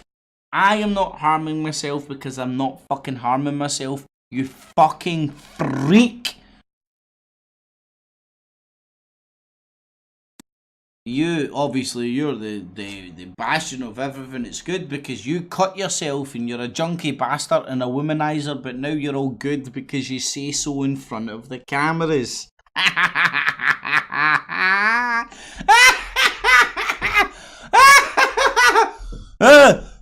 Yes, once the snake oil worked on me. Now I'm immune. Now buy my snake oil, cause I'll make you immune. Self-harm, like I've heard people argue that even biting your nails is a sort of the impulse of self-harm is present, and that thing where it's called like trichotillomania, I'm not saying it correct by a long stretch, where you pull out your hair. Self-harm has, like most things, various gradients, but I suppose at its root, its source is not loving yourself. And finding your way to loving yourself, accepting yourself, is an important part of the journey into. Oh my god, right, hold on, I need to take back every criticism I took about it. Because I agree wholeheartedly with what he says. Oh no, hold on, that would me being a bit shallow and not taking like the bullshit that he spews into context rather than like looking at the longevity of the shit that he spews out. Adulthood. I imagine this phenomena is common in females because they're bombarded with lots of images of how they should be and what they should feel and what it is to be a young woman. And look, Russell, True News, he's using Sky News report to show you what's True News. No, the hypocrisy and irony, I'll let you work that out for yourselves. Russell Brand is showing you Sky News report that backs up his shit when he debates Sky News' stuff when it doesn't. I can't figure out. Is Sky News real or not? Russell, who's true? You or Sky News, or does the fact that you and Sky News say it both make it true? Truer? I can't quite figure out. And I reckon it happens a lot at adolescence because it's a period of transition from childhood into adulthood, and that somehow you want to mark the body. I mean, I'm sure there's all sorts of analytical ways. No, mate, no. Ways you could go. But it's curious that rites of passage in indigenous societies. Yeah, it's curious why the Jews bite off foreskins and all that, and why kinda don't bite, but don't harm yourself until you're a age where you know like you're mutating, you're disfiguring your body, whether it being letting a rabbi bite off one of your fucking kids' fucking foreskins, or grow your hair like Russell Brand, or cut yourself like a fucking freak. Sorry, cutting yourself isn't healthy, it isn't normal, it isn't big, It isn't clever. It's a freakish behaviour that shouldn't even be fucking approached by any other fucking... I'm sorry, I don't understand it. I will never understand it, and I don't even want to fucking understand or accept it. It's a consequence of monkey see, monkey do. The first freaks in my life that I seen do this were Marilyn Manson motherfuckers. And when I think about the motherfuckers that I ever first seen happily doing crazy shit, they were fucking melted MK Ultra Marilyn Manson fucking freaks. Kinda what this guy looks like. Probably was back in the day. Flippity floppity flew. Since then, I swallowed a few thesauruses and now I go to university too. Don't you? Often involves ways of acknowledging change. I'd love to kick you in the fanny. I'd really love to kick him in the fanny. I'd really love to let a fucking 10-yard punt up, man. Boom! Right in his fucking fanny fucking flaps, man.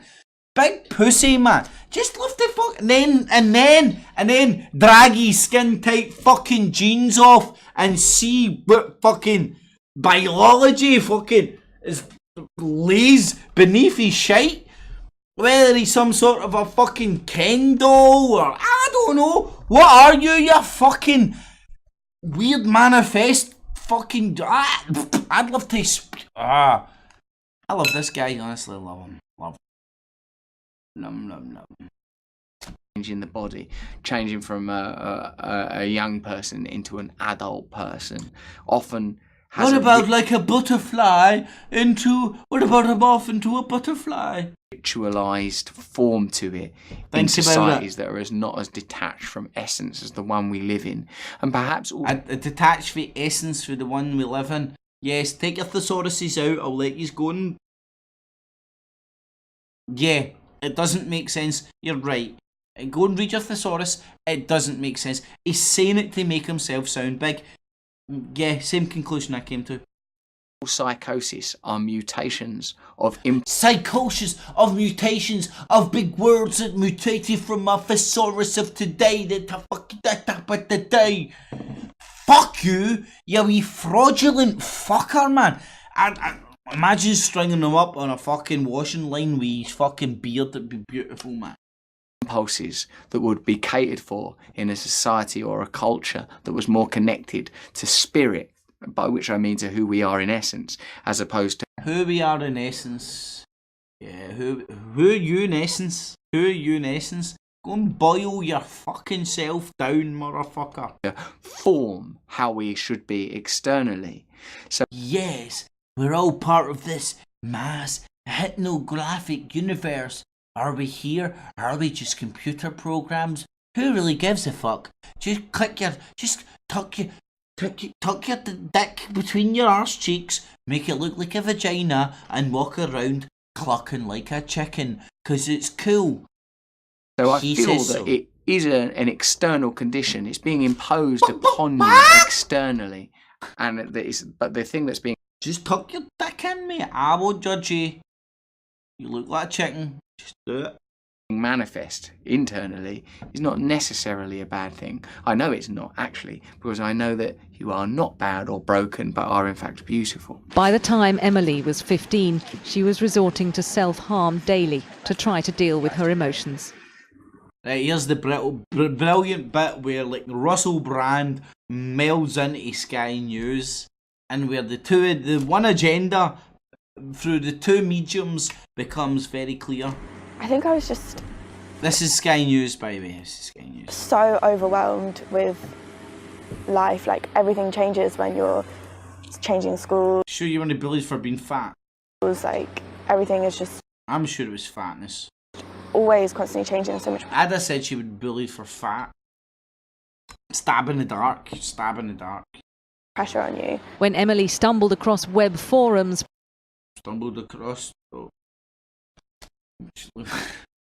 Buy the big fat pies. Anyway, oh shit, you shouldn't do that because that makes people feel bad about themselves, and if they feel bad about themselves, they go and kill themselves, and then it's your fault. You know what I mean? Sticks and stones and all that. Kill you! promoting self-harm as a positive thing, it encouraged her to continue. It's like, oh, what's that? Sky News talking about online forums being a thing, telling you how to fucking hurt yourself? Right, okay, motherfucker, let me try and do this because charity cancer appoints fake news nurse to work full time fighting misinformation online.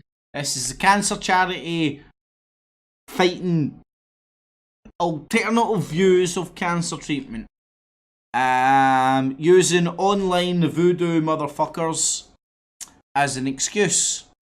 At the same time, not this prick, at the same time, Russell Brand is bouncing up, rhyming and repeating Sky Newsy stuff that online forums are telling these voodoo, you know, using the heartfelt fucking heartstrings of people's emotional attachment to people with self-harm, anorexia and all that crap, to hook you in to an official NHS.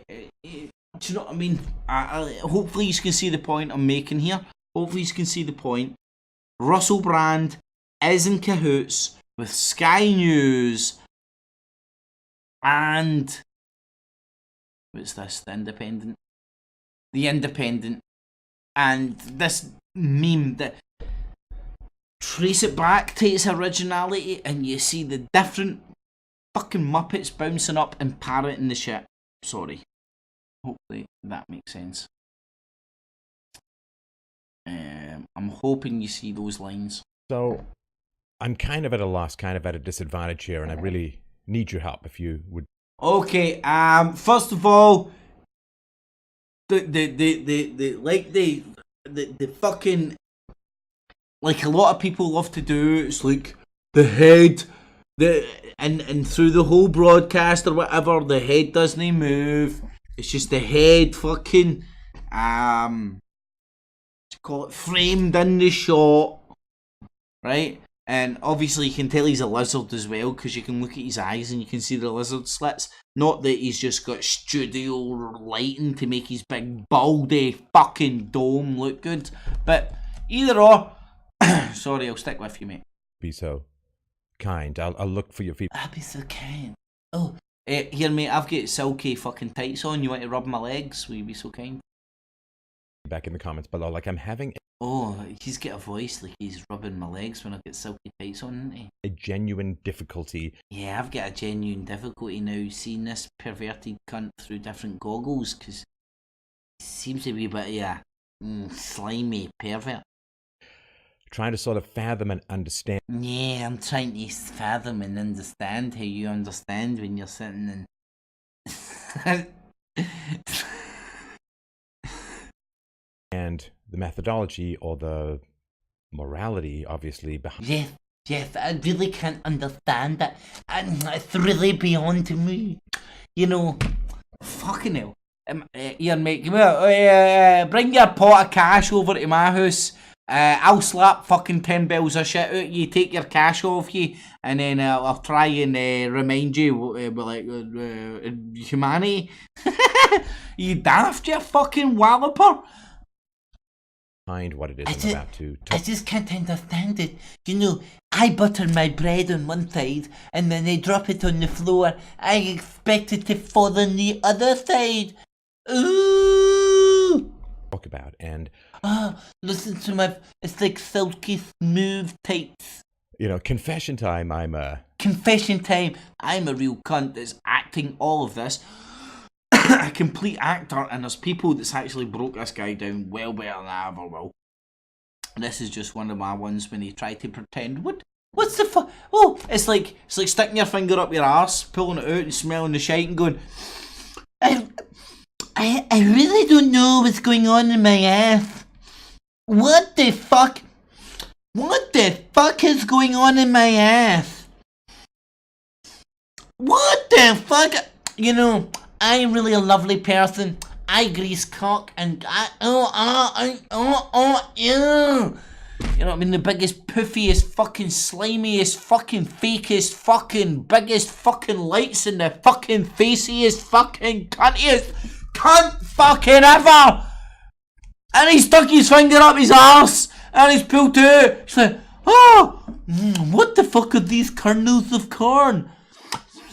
I have no idea. Oh, what the fuck?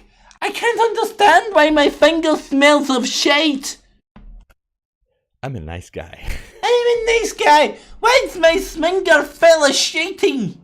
I mean, I'm a nice person. I'm a good person. I definitely... I would love to hit you over the head with a baseball bat. Not figuratively, literally, and all that. But I know a lot of people would as well, because you're a propagandist wee piece of shit who pretends, not even pretends, to be an official psychologist, but you're inside people's nuts, getting them to believe that you're inside their nuts. Fuck you, you baldy dome fucking Zio fucking propagandist motherfucker. Do spelunk around the root. Yes. I can't quite figure out. Shit, sorry, man.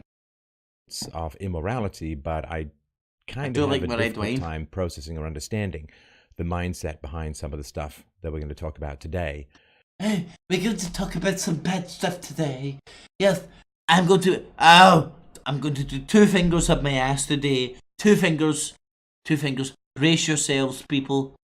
You know, I've never been You know, I've never done the 2 fingers before. But brace yourself. in a fist fight. Oh, I've never even done a fist before. But no, brace yourself. Been in a fist fight. Oh my god, look at him. I bet she's about 6'6". Big fucking. You know what I mean? See those sequence like that? They don't get that way with being a wee small fucking pissant. Apart from Kev Baker. I give money to strangers. I donate. I give money to. I stuck my finger up my ass and it came out clean. Listen. Oh, look how clean my finger is. I stuck it clean on my bum. No. Perfectly clean. I don't hide any I have a real kernels. difficult time trying to understand what is going on in this world, because let's have a look at a news story that is kind of important. Where's he going to take you? Where do you think? So the U.S. now admits that Syrian, quote, rebels Put your glasses on because it makes you look more intelligent, you baldy bastard! Baldy bastards! Back time! have in fact used chemical weapons. You know, I can make myself look both intelligent and stupid with and without glasses. And this is from Zero Hedge. They say, that means I've got a larger skill set than this acting bastard. from the first moment chemical weapons were used on the Syrian battlefield, the American... I see right now, I imagine him with like pigtails sitting there like, I don't know. Maybe it's more sexual fantasies, but just be pigtails like, I would lie to you. public was led to believe that only one side could possibly be responsible.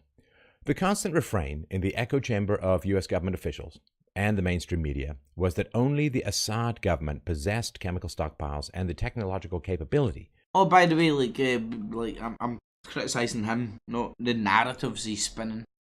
I'm suggesting that the narratives that he's spinning and when he spins them and what he suggests and the players he leaves out are more telling than what he leaves in. Anyway, baldy bastard, over and out.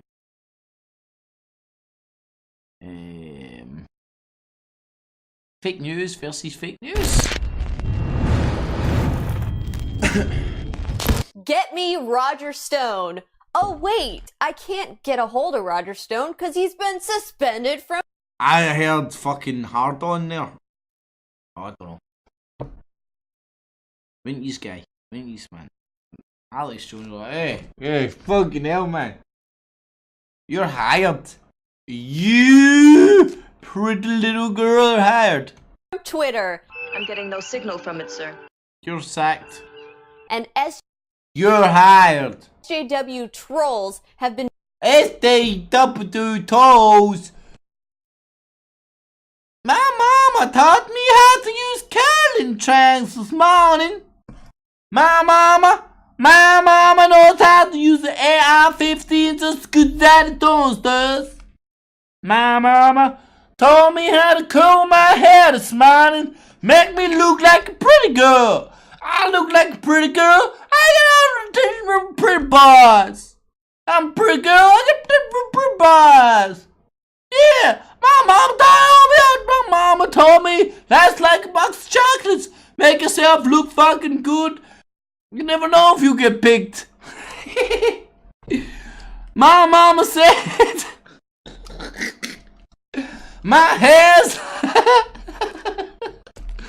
no, my mama said you better check yourself before you wreck yourself. Yeah, my mama said. Anyway, what a body. Right, I just want to show how politically slanted this bitch is. I said I wouldn't do any more Hillary Clinton, but but you are. Greg White on whether he's the Bitcoin creator or not. Yep. Candace Owens, Red Pill Black. I've liked her ever since I first saw her. Yeah, it's funny that you hate Hillary's and you love fucking Trump's. But anyway, I'm not saying that our work isn't fucking merited, but I'm saying it's political slanted. That's all I'm saying. That's all I'm saying. And monkeys in the cage. Right, Red F.E.A.R. psyops. I'm gonna do Red F.E.A.R. Fuck. Stay tuned because I've got the best for last, man. China has been the model for success of public works projects. Massive monetary easing by the People's Bank of China. Countless methods of intervention by the government. Right, what I'm going to do, I hate to go back in time and all that, but it's just, you know, I talked about this back in them, no, I've been talking about this back in them, you know, I talked about this, you know, I talked about this. Right, great, mate. This is when I talked about this. A boom bit of proof. Here's when I talked about this, right? I'm sure. Anyway, it's like Lucky Charms. But, shit, long story short, if I can even find it. All the stuff I talk about. Relentlessly. The memes. The themes that I bring up. Bagged and tagged. All here. And it's all good. And it's beautiful because you can then just bounce into it and go, real chat ham house. Because this is where I do want to take the attention. But you know, as I've been saying back in them, as I've been saying back 10 years, I told you to watch this 10 years ago, even though nobody heard me say I should have told you to watch 10 years ago. You should have watched it 10 years ago because I said so when nobody heard me say so. But now it's been said so, it should be said so. So it says so. So watch it, man. I'm telling you, man. Yeah. I don't know. Might make sense to some, makes sense to me. But ultimately, it's about other people fucking learning to learn for themselves. See, if you learn to learn for yourselves, you don't need to rely on other people fucking coming up with fucking great conclusions, because you do it yourself. It's pretty easy. You know, constantly just like spending 75%. I think might be an overestimate. In fact, I'm saying that. Pretty sure it's an overestimate. Some people spend like maybe 25% of their time talking about how they've talked about this. It's a real pet hate of mine, man. I mean, like, right, okay, you want to talk about something? Talk about it. Talk about it. But 25% of your time is actually just spent up like, you know, I think I spoke about this, but I'm pretty sure maybe. Right, cool. Well, express it. life is too short. Express what you want to express. Like, stop waiting for other people to fucking express it and go, that's kind of what I always want to say. It's like, I don't know. I really don't know what it is, other than bigging myself up at one point and the same token trying to make other. Because I know through my journey I have grown from competition or wanting to do better from others. Sounds mental, right? But I think for me it's a realization and a reality, right? It's like ultimately, right? I've internalized it, right? But it was the learning curve of where the competitiveness energy group lay, because your natural competitive energy for me, your natural competitive energy lies with other people, because you want to compete against others. Which I think done in the right token, frame of mind, spirit, so on and so forth, is nothing but beautiful. Maybe I'm wrong. Maybe I'm not.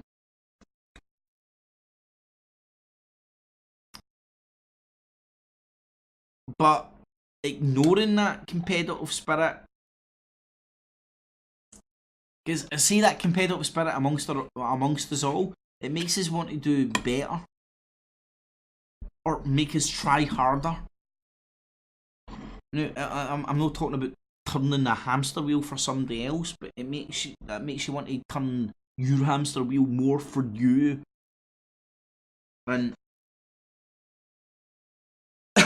And for me, some of the anti-programming out there, in the sense that the shit that's put out there to make you a useless go and turn into a fucking ball bag. It's not even good enough for a factory job. Go and turn into somebody that doesn't want to aspire to be nothing, want to achieve anything. It's going, you know what I mean? They're turning people into useless individuals. Whereas my attitude more and more is going, regardless of what they say. There's a song lyric in there. No, but regardless of what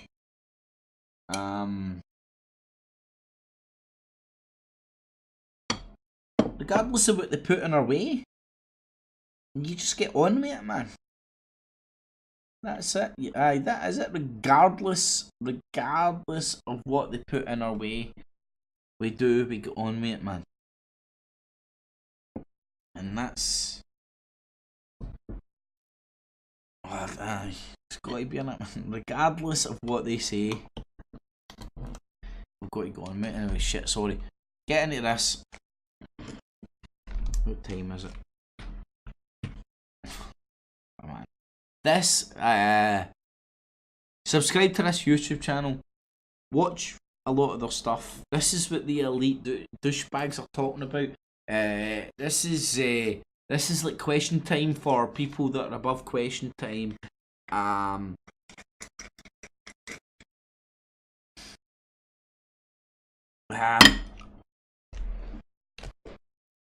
Let's listen to it. If I can find my moose loose about this hoose. I can't.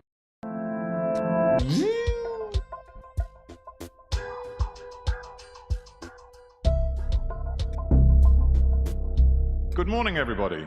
Hello. Good morning. morning. Lovely to see you all. I've always wanted to say thank you to Boris Johnson for being my warm-up act, and this morning is my opportunity. So, you had a bit of tittle-tattle from him, but now you're going to get into some serious debate with me. It's a great pleasure for me to be here, and I'm about to introduce you to a fantastic panel. May I just say that it's a little bit intimidating being in front of such a brainy audience, all of you steeped and versed in foreign policy matters. So I'm very well aware of the expertise we have in the room. And that's by way of preliminary to saying that a lot of the next hour is about discussion, and it's about interactivity, and you guys, all of you, male and female, being a part of a debate. So I'm going to chat with our panel for about 15 or 20 minutes. Now, I want you to bear that in mind, what you just said there, as we go through this shit. I'm going to move it over onto the Chrome, because the Chrome seems to be behaving itself a lot better. Bear in mind, 105. Bear in mind what you said there, right? And this is the elite douchebags speaking amongst themselves. And then I'm opening it up to the floor. I will then become sort of master of ceremonies and chairperson. And really, it's a question of getting some really good debate going, questions, observations, whatever, with you to the fore with our three panelists. So Right. Now, what I'm going to do is introduce the three panelists, then I'm going to bounce back, then I'm going to bounce to the questions and answers at the end. Let me, without further ado, briefly introduce the panel.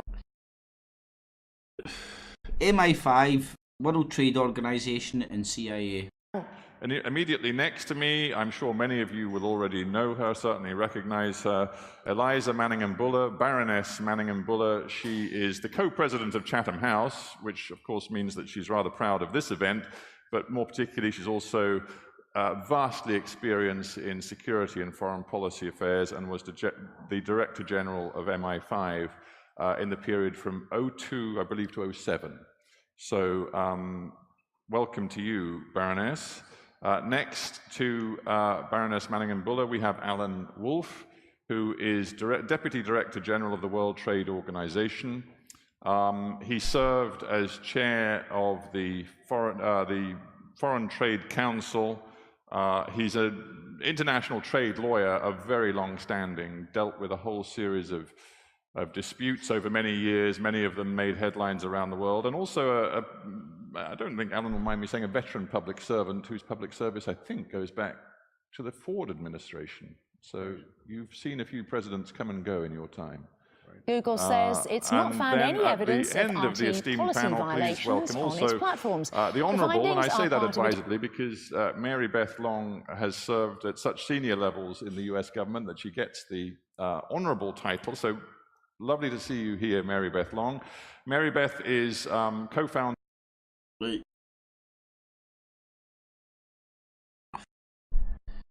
She served so long in America, she gets the Honourable title.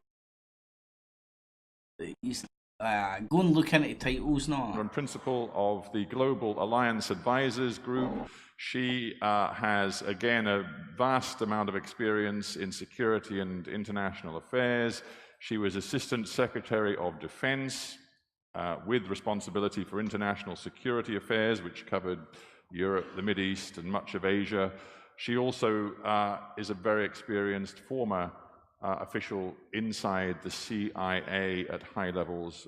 She served in the CIA for more than a dozen years. MI5, CIA. Years. So please give a very warm welcome to all three panel members. So you get MI5, World Trade Organization, and CIA. Okay, without further ado, let's get on with this, because we are... Right, without further ado, I'm going to bounce to the good bits. Russia question 4334. Right, go and watch this yourselves, man. Honestly. Away as well as centrifugal. Right. I just, if I may, Eliza, let me ask you, if you were sitting in Moscow or Beijing today, would you regard the Trump presidency and everything that's going on in US politics at the moment as a window of marvelous opportunity to sort of flex muscle on the world stage? I really don't think I'm capable of answering that question, but I think if I was sitting in Beijing, that's what they have already decided. Boom! Right? China's the enemy. China, China, China, China, China, China, China. The Red F.E.A.R, as I put it in tonight's show title. There's the co-president. This is taking ages to load in because it's a piece of shite. Fuck you, Firefox. Elizabeth Manning Buller. Go and check her out. Check her Monda out. Conservative MP. Fucking carrier pigeons. The little bird in World War II. The whole shebang. China and India economies beat the US by 2050. That's the current predictions. We've had those predictions, been sitting on those predictions for about 10, 20 years. Maybe since, I don't know, 2011?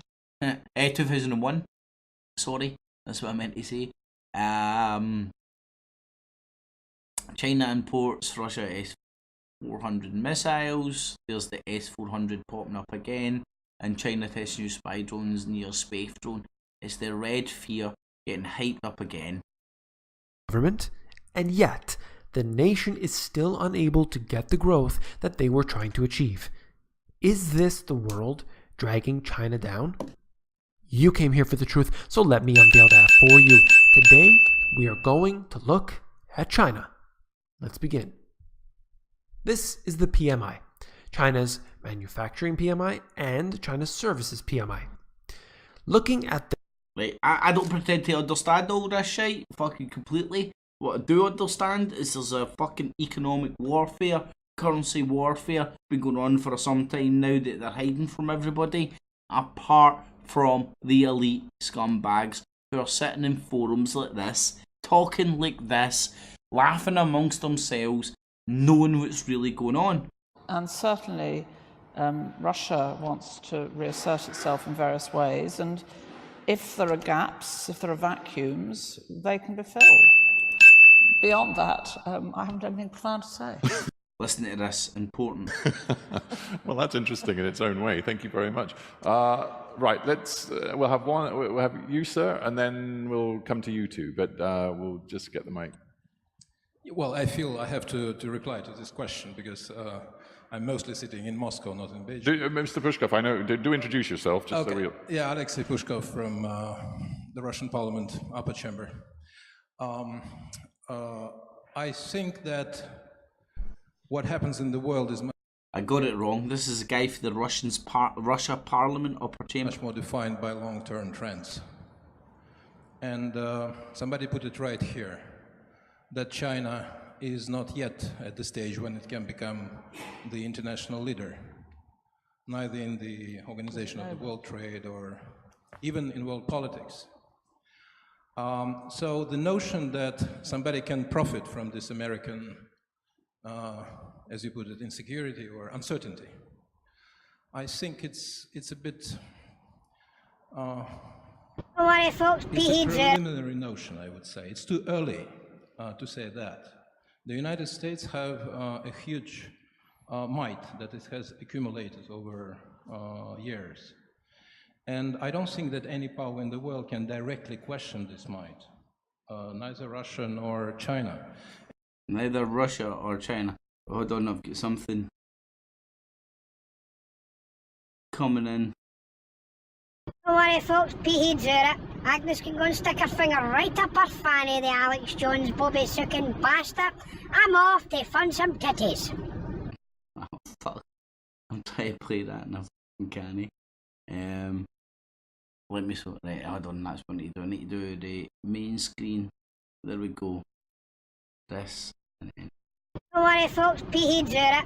Agnes can go and stick her finger right up her fanny, the Alex Jones Bobby sucking bastard. I'm off to fund some titties. Important interruption. This, you can see that it has recently taken a dip.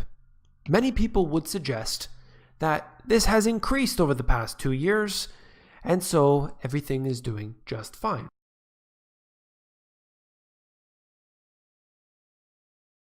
And look, Trump is around almost for 1 year. But I don't see China trying to fill some vacuum somewhere. I just don't see it. The Chinese are extremely cautious. They're very careful. Definitely they are acting in their own interest and they would like to strengthen their international role, but they are doing it in a very cautious way.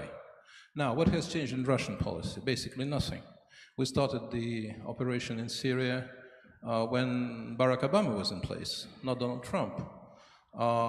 Ukraine is a big crisis, but once again, our policy has not changed because there was a change of power in the United States. So I have to say that in order for an important contender to appear, to try to fill up the vacuum left by the United States, this vacuum should be left by the United States. We are not yet at this stage. The US is a power which is looking maybe for an adjustment of its international role. It's not just dropping its international role, it's not going away. And even some of the radical ideas that Mr. Trump had, like reconsidering participation in NATO or paying less money to NATO and so on, they're all basically dead because he cannot do it. The United States are tied by a number of international obligations, and the Baroness had it right. It brings them power, it brings them importance, it brings them authority, and they cannot just say, we're going away and we'll leave you and you do what you want. It will not happen, whatever Mr. Trump says. And to my mind, those in Russia who work quite hard to see a Trump victory, are they feeling a little disappointed? Well, first I would strongly doubt the first premise of your question. Really? No. We are not. At first, I would note that they're in Chatham House. This is the guy for Russia's fucking top house of the parliament laughing at that. And if you read between the lines here, they're admitting that they have hacked America's election, but they haven't hacked it. All they've done is out-propagandise the other side. And that's what neither side can say. In there, they can all laugh about it. They're all laughing and joking about it. They're all going, watch it. Listen to it. They can't tell you what's really going on. And the BBC are fuck all. In here, they're all laughing and joking about it. Nobody is in a capacity to change the course of election in such a country as the United States. Come on. It's not a third world, some kind of underdeveloped small country. No, personally, I don't believe that.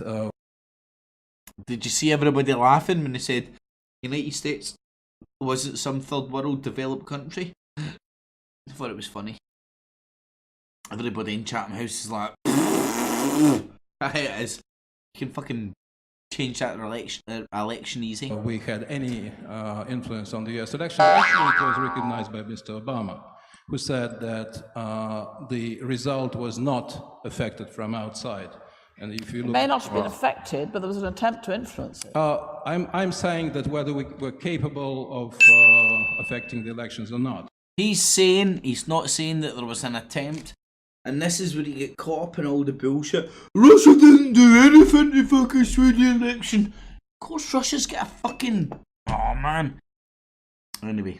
But it's a good question because we are always asked why actually we had so much sympathy for Mr. Trump. And this is true. And it's very simple. Because we judge a candidate by what he says and what we can expect from him. When Hillary Clinton was basing part of her international program as a president on a very strong criticism and attacks on Russia, of course we didn't see a lot of opportunities, and Mr. Trump would say, I will try to get along with them, I will try to find a common language with Putin. I don't know whether it will work or not, but I will try at least. And of course, in these conditions, I think any country would say that the guy who is talking in this way is preferable to the lady who is talking in a different way. So that's why we definitely would like that Trump becomes the president, but we would like him also to change the US policy on Russia. But this is something it seems that he is not capable to do. Thank you. Right. Well, Right, for the risk of me being an arsehole, I'm going to play the rest of this in its entirety. Because this is amazing. Listen to this. That's interesting. Thanks for the contribution. Yes, ma'am. Oh, sorry. Has somebody got... That's interesting. Thanks for your contribution. Let's move along. The mic already, or... No, but don't worry. I'll try to get to as many of you as I can. Yeah. Let's keep things brief because we've got about 10 minutes left. Sure. So Indra Adnan from The Alternative. We tend to talk here at Chatham House largely about hard power, but my question is more about soft power. And I was very struck by what you said about... My question's more about soft power. My question's more about how her answer has been edited out or been left for when it's not on air. That maybe people should have more empathy for what is going on in the US, and maybe what is going on in the US is actually happening all over the world. So this shift from national power to below, looking internally, looking at the suffering of the majority, people who haven't profited from a certain way of looking at international relations and are now making their voices heard. Surely the big opportunity for America and the way it would retain its soft power is to do this period very well and to look at how the information from the grassroots begin to shape and dictate the way governments behave. I would say this is the same issue now for the UK. You know, we've suffered this last year. British soft power has suffered from a Brexit which has been at the expense of its treatment of immigrants, for example, and also has been won on financial lies. You know, what is the soft power aspect of what's going on? I'm thinking now that from outside, we're looking at Trump as somebody who has led this, but at the same time could betray this as well. Is there a real story now? Is the American dream changing? Is there something that could happen now that would influence the way power shifts at the national level to below that? All right, well, let's keep that thought. And sir, you in the middle, I'm looking at the gentleman. Keep your hand up, sir, because I think you know, yeah, I'm looking at you. Stand up, and then we'll get you the mic. There you go. Thank you. My name is Ahmed Adam from SOAS. My question is for the panelists about the Trump administration policy on Africa. I'm saying this because actually I saw, his statement when he met with some African leaders at the margin of the UN General Assembly, and he told them that I have many friends are going to Africa actually to get rich. So my question is whether Trump administration has real policy. This is so funny because no one understands him because he's speaking pidgin fucking English. Like, and this isn't me saying this actually happens. Nobody understands what he's saying because, hello, I want to say things that you don't quite fucking stand. Like, I need to be honest, the second time I listened to his question I understood it, but it did take my second time, and I'd be lying if I said that I understood on the first time. Policy or Africa isn't even a priority actually for the administration. Nigga, what? I'm a hustler, bitch. I didn't quite get the question. What's the question? My question is whether there is Trump administration has a policy on Africa. Right. No, it wasn't. It was whether the Trump's administration had a priority on a fucking plan for Africa. But anyway, I digress. Just spit out whatever they can understand, mate. It's all good. This is why the New World Order will work brilliantly. Every country can understand each other. It's like a tale of fucking babble. Blah blah blah blah blah blah blah blah blah blah. You know what I mean? And then fucking Mr. fucking China bounces in. Mr. fucking India and Mr. fucking... And they couldn't understand what any cunt's fucking saying and they're all fucking man fucking hallelujah fest. Well, that's pretty... Is there a clear... Is there a clear understanding of what that cunt really said? I'll replay that, by the way. Let me replay that. It's worth a replay. Because the comedy value of that I actually quite like. Brief, because we've got about 10 minutes left. Sure. So Indra Adnan from The Alternative. So this treatment of immigrants, for example, and also has been won on financial lies. You know, what is the soft power aspect of what's going on? I'm thinking now that from outside, Britain without Viagra has led this, soft power, but at the same time could betray this as well. Is there a real story now? Is the American dream changing? Is there something that could happen now that would influence the way power shifts from the national level to below that? All right, well, let's keep that thought. And, sir, you in the middle, I'm looking at the gentleman. Keep your hand up, sir, because I think That's you know. me I'm in looking at you. the Stand middle. up, and we'll get you the mic. There you go. That's me in the spot. Thank you. My name is Ahmed Adam from SOAS. My question is... my name is some content, you never... Adam! My name is Adam! Yes, you will understand me as Adam. Yes, you will stick with Adam. Now, understand this.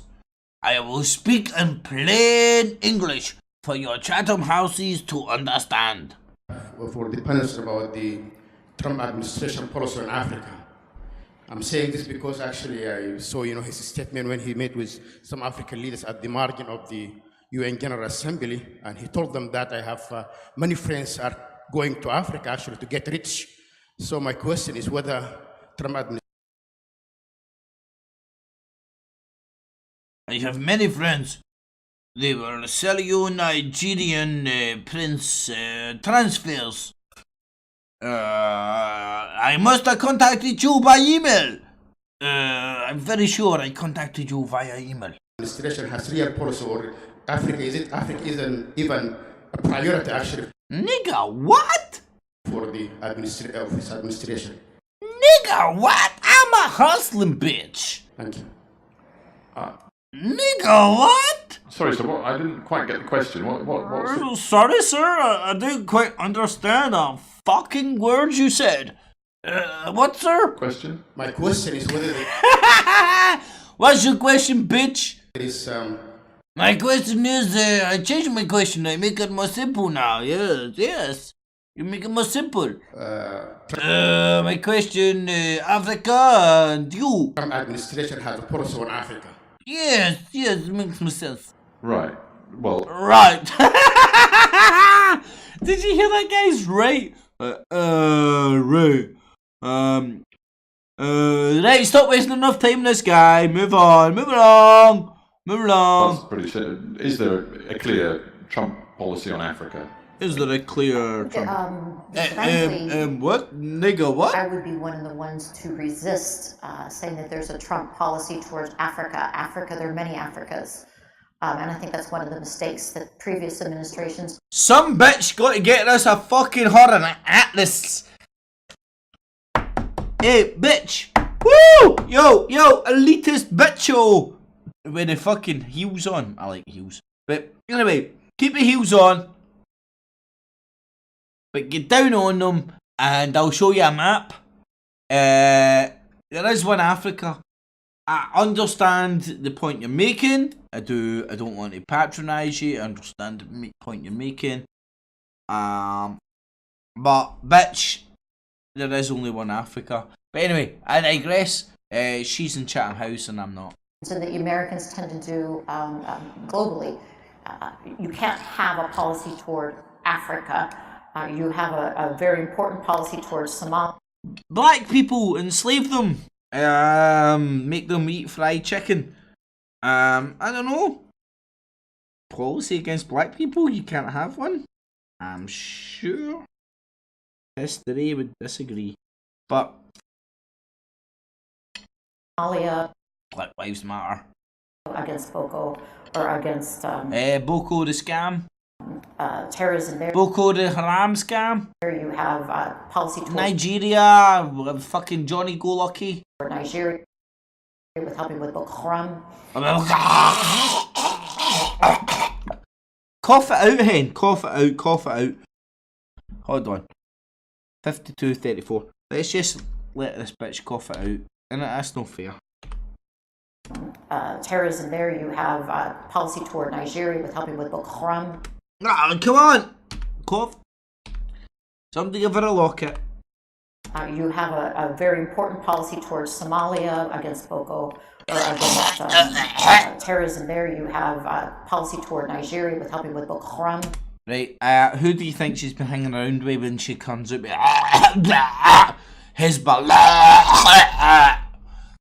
Like, hold on, bitch, what language she's speaking here, man? It says like you got a fucking frog in your throat, man. Say Loch Lomond, right? And if you don't fucking sound like somebody saying Boko Haram, there's something going on here. Ain't right. Doesn't smell right. Say Loch Lomond. Without sounding English like me. Loch. Say Loch Lomond. Terrorism there, you have policy toward Nigeria with helping with Boko Haram. Terrorism there, you have policy toward Nigeria with helping with Boko Haram. Terrorism there, you have policy toward Nigeria with helping with Boko Haram. Terrorism there, you have policy toward Nigeria with helping with Boko Haram. Terrorism there, you have policy toward Nigeria with helping with Boko Haram. You have a policy that's very different for Egypt, which is against ISIS and helping the Egyptian economy. And yes, it's against ISIS. So the question is, do we have policies toward African nations? It's against ISIS and the Egyptian economy. What is helping ISIS and killing the Egyptian economy one and the same? I don't know. Splitting hairs here, not. But hey, Hen, get on, mate. Sorry.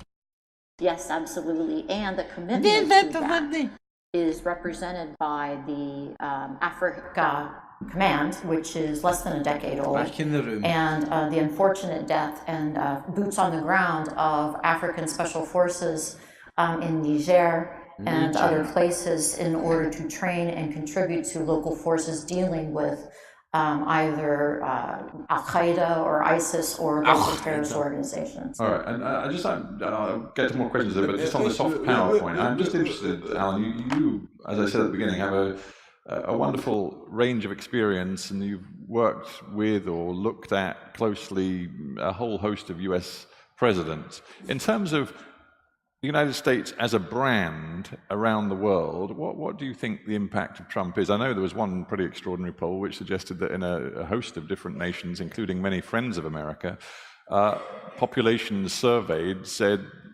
albeit in these unreliable polls, that they trusted Vladimir Putin to behave more responsibly on the world stage than Donald Trump. I mean, do you worry about what Trump might be doing to brand America? Well, first of all, well, either of you. I choose for Alan and Mary Beth, but either of you. But I think we always worry what our leadership's brand is. I don't trust polls. I mean, these are the same polls that said overwhelmingly that Hillary Clinton was going to win and there was going to be a landslide. So I don't. Yeah, no, this isn't about who you're going to vote for. It's just, is there anything to worry about? That the impact that Trump's style and tone, as much as content, has on the way people right around the world view and think about the United States of America? I think many people find Trump's style and his tone to be ignorant, rude, offensive, and that is what it is. I think sometimes it's by design, frankly. But the fact of the matter is, I think it's way too early to allow this president or any other to say that it's impacted.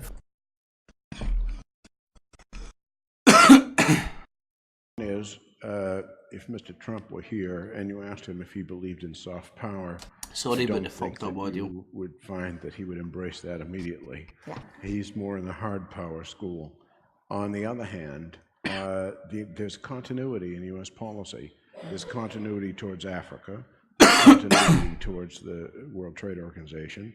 Does he want to make some significant changes? Yes, he does. You see that playing through in NAFTA. And will with respect to the Korean agreement, but is not saying no agreements. He's saying he'd like to have different agreements. So reality is that the United States is in fact still engaged. What is coming out of the White House daily or through tweets is not the whole of U.S. engagement in the world. Right, well, that message is coming over loud and clear. Right, we're going to try and squeeze two more in, and then we're going to have to stop. So I feel I haven't really been over there very much. So you, Ma'am, you keep your hand up, because we're going to have you stand up and give us your point, and then I'm going to choose somebody way over there. So you waving very cheerily, so you're going to get the last one. Actually, it was not you, Ma'am. I'm really sorry, but it was the lady behind you. I'm so sorry. My pointing isn't very good. Sorry. I apologize for taking your turn. Anyway, I'm Elena Lazaro from the Julio Vargas Foundation in Brazil. I had a couple of questions, comments on... Keep it brief, because we are really short of time. Now, I don't know if you just noticed that, but she stole somebody's fucking airtime, and then when the guy found out who she was like, keep it brief. Yeah, I am going to be very brief. I'm wondering whether the discourse that Trump has adopted with regards to multilateralism isn't a bit misleading in terms of failing to show or undermining the relevance of these institutions for U.S. foreign policy. And I'm wondering if in a moment of crisis, the U.S. really does need the UN and NATO. Will this backfire on them? And secondly, on NATO, I'm also wondering again whether it's misleading, because this is a president who basically increased the defense budget of the United States, which ultimately means in terms of GDP, defense spending over GDP, it's getting higher again. So the discrepancy between the US and the other NATO partners is still going to be growing, and at the same time, he's advocating less contributions by the US to NATO. So I'm finding this a bit, for those who don't know, it may seem like not really what it is in the average public. Thank you. Okay, and let's just take... For those who don't know it, when Trump's saying spending's up and other people are saying spending's down, spending's up everywhere. Trump's saying we need to spend less and more than in international shit, but more in domestic stuff. So spending's up on defence, and in the meantime, spending in defence, especially with on NATO members and GDP getting up to, is it 2.5% of GDP spending on defence? It's an absolute fucking liberty, man. And it ain't defence. It isn't defence. Sorry. fucking choked up here. So I'm Stephen Molyneux. I'm so fucking choked up and emotional. Take this comment as well. Yes, sir. Hello, I'm Shao from China. I've got a question. I saw the Chinese man. With the Brazilian woman. Pork man with stick. Now the Chinese man. Pork bear and I with stick. Very well. Ha ha ha.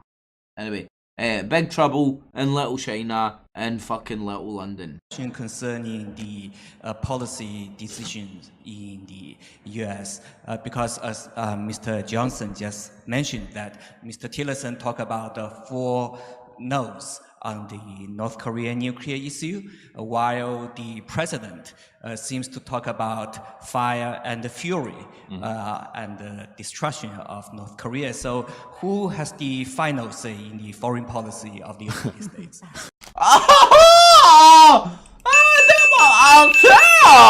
Who have final policy say in the United States? Due to counter bullshit coming out from other angle. How you say fuck you in a Tatum house? Number 66. No, 69 to you. Very interesting question. Very interesting question. Number 69 to you, sir. Placing our hopes in the generals around him, which is ironic. Maybe it's just me that hears this stuff and gets overexcited over it. That to me is like fucking, that's fucking immense, man. Like there we are with China, man, calling out the Tatum house. Ironic in itself. Well, it is... Look at all the legs, especially the chicks. Move on, nervous. Fascinating. I mean, and it comes back to the point we were making earlier. It's so difficult to read exactly what is... It comes back to a point that we were making earlier, rather than point that Chinaman made there. Because if you refer to previous point, then you deflect from current point. Because current point, spot on. But he do refer, and then others agree. On other level. Very diplomatically. You see? And no, I'm not stoned. I am a real Chinaman. You've been fucking... I'm a Chinaman who used white lightning products. Look, I'm a Chinaman that wants to look like Michael Jackson. It don't matter if you're black or white. White House policy and what... White House built with slaves. Black and white. The US night and day administration solar and lunar. Really positive, negative. Is 33 years apart. Following through in the calendar. Through on rather than just tweeting about. Just saying. So, who do we take seriously, and how is? Who do we take seriously? Wow! We take a China man or the Brazilian woman? Policy made in the Trump White House, in brief. I think the Trump White House makes this policy the same way most White House have made policy. Watch this. This is brilliant. There's actually people. This is Chatham House, man. This is like rowdy shit, man. You'll love us to pad woman. I don't know if it's China people doing it right, but I'm going to presume just for this episode. I'm just going to pretend it's China people. Calm down. I'm sure YouTube won't mind that. China people. Finish him. I'm sorry. Okay, I won't. I'll do Korean people. Every cunt. North Korean people. Every cunt hates North Korea right now. North Korean cunts. I'm North Korean, you see. That's the way North Korean speak, you see, this week. Right. No, 58, 36. No, what I need to do is use my keyboard and just go back. Policy made in the Trump White House, in brief. I think the Trump White House makes this policy the same way most White House have made policy, and I actually think. Yeah. And I actually think I apologize if anyone thinks that's funny. They can. I find that funny. I'm a China man and a funny. China man find that funny. Join me afterwards for a discussion. I'll join. Oh, here, hold on. All you need to do here, hold on a second. She's not too bad looking, guys. You fucking would, wouldn't you? I mean, especially all the spy shit and all that, man. Imagine the fucking sex toys she'd be pulling it. Wow. A good thing or a bad thing? But anyway, imagine, anyway, real special K shit.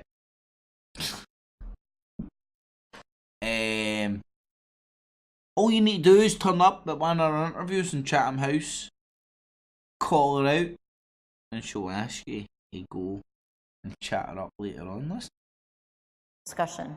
I think Mr. Wolf actually think I apologize if anyone thinks that's funny. They can join me afterwards for a discussion.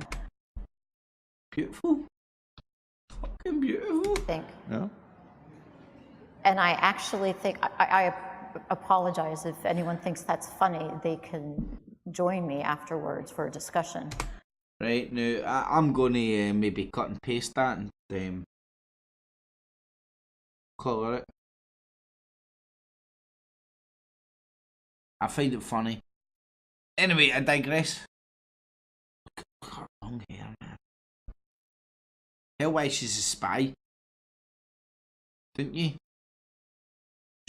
You can tell that she's lured the secrets out of other men with her intellectual charms. I think Mr. Wolf actually says that Mr. Wolf he was exactly right. The fact of what's the time, Mr. Wolf? Look, she starts getting a wee bit flustered that somebody China man called you out for laughing at Trump policy. The matter is, most of our foreign policy hasn't significantly changed since the most of our foreign policy hasn't changed. Obama administration, despite all the press and the hoopla, and the what? Hysterics that you'll read about in the paper. Despite everything in the paper, the woman that's up there, that's ex-CIA, saying nothing's really changed. It's just not true. Crazy, isn't it? Crazy talk, these people in Chatham House. You know, I prefer to believe the BBC, Alex Jones, Stephen Molyneux, Press for Fucking Truth, I've got a lowered arse and all that. They look for We.R. change. The guys know what's happening. As to China, let there be no doubt, this president will make that decision, and I don't think while there is... China? Hold on a sec. Because I know a wee bit about fucking China. We don't beat China in trade. Oh, what's that? When was the last time anybody saw us beating, let's say, China? You calm down there, dear. We don't beat China in trade. Right, so you know where he's at. Did she just say China? She just say China. Wait, hold on. This is the CIA bouncing up at this Chatham House of a F.E.A.R. telling you how bad Trump is, but they're in different agendas. Aye.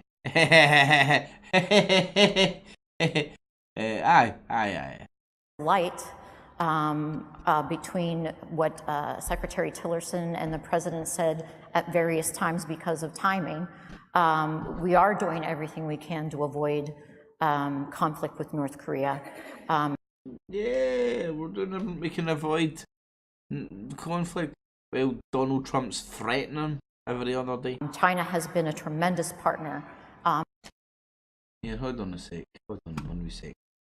I just need... China's been amazing. We don't beat China in trade. I beat China all the time. When was the last time anybody saw us beating, let's say, China? I love China. Fucking hell, man! I fucking love that guy's fucking consistency. And I thank you. I know that President Xi and the president are working very closely together. Did she just like, I have the President Shearer? Oh no, I think I had part of it. But the U.S. will not sacrifice. Why does she look like that?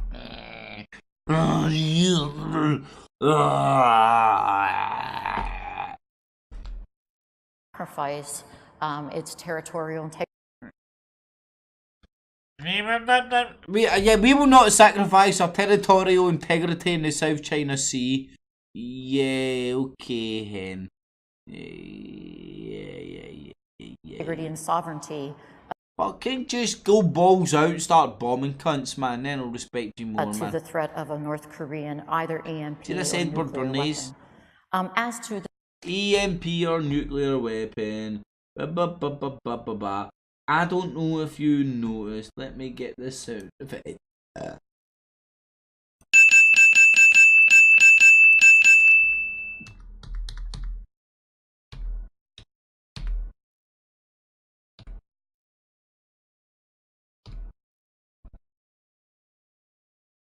I ain't one of these body experts.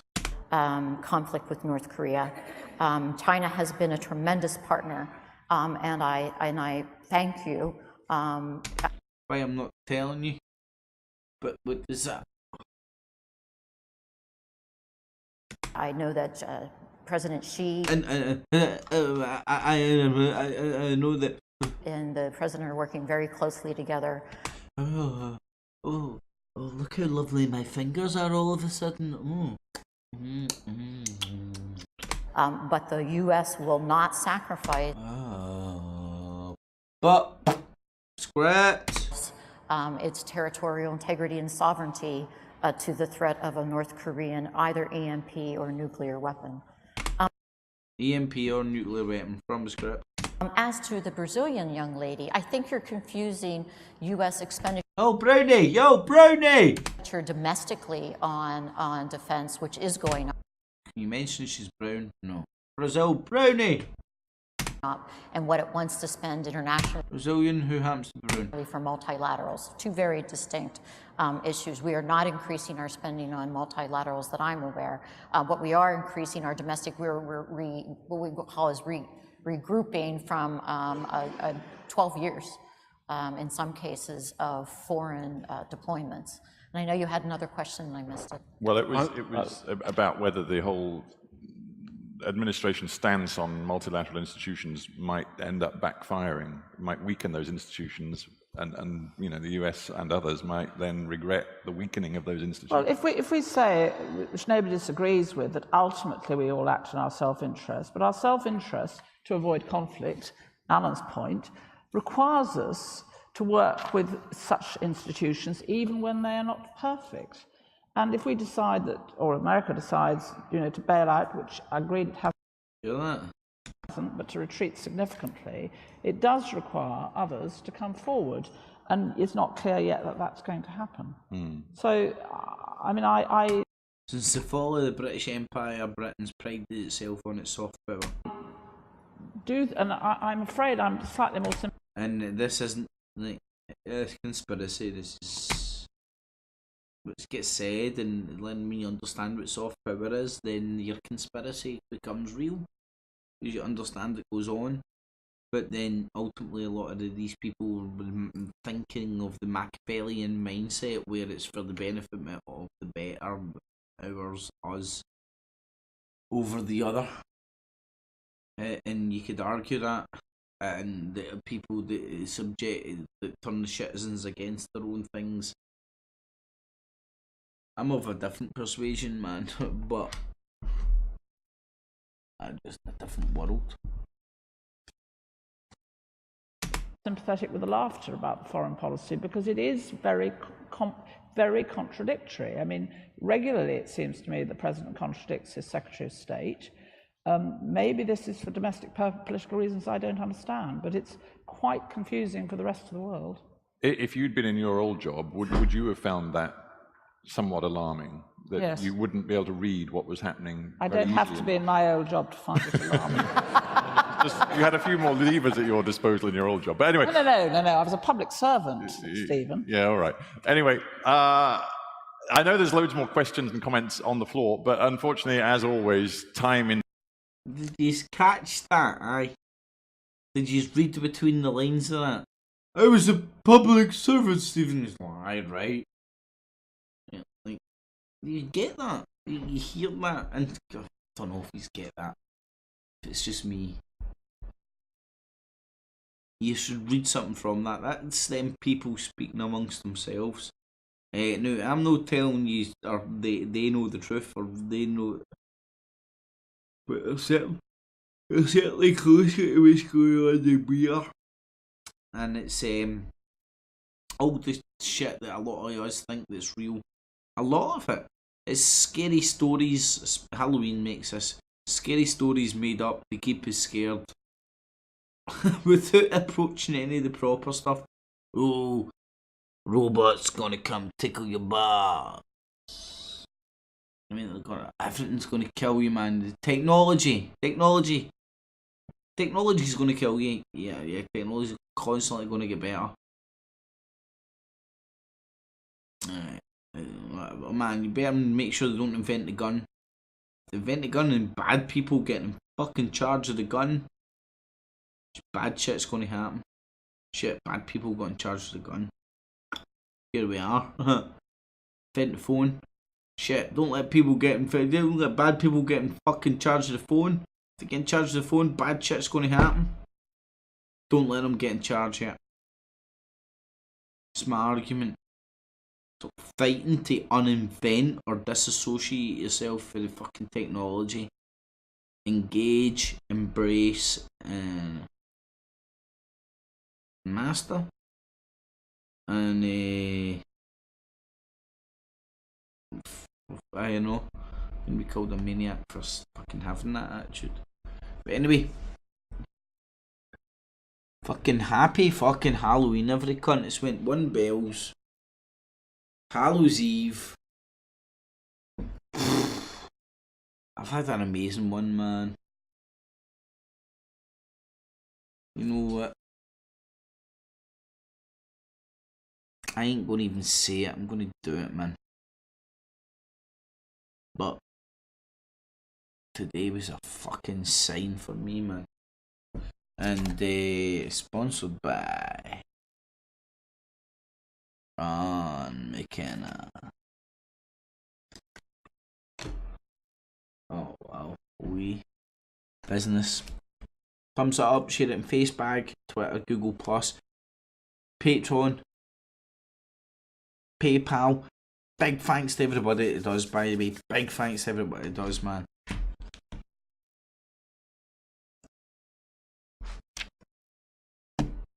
Again, I'm not going to say it, I'm going to do it. Big thanks to everybody that does. And tune in tomorrow night. I look at my fucking thing, it says Wednesday, it fucks me up. Reality Chat Wednesday. Anything else that's on, stick it up on the community page. And Monday night for Cookies, Soul Excalibur.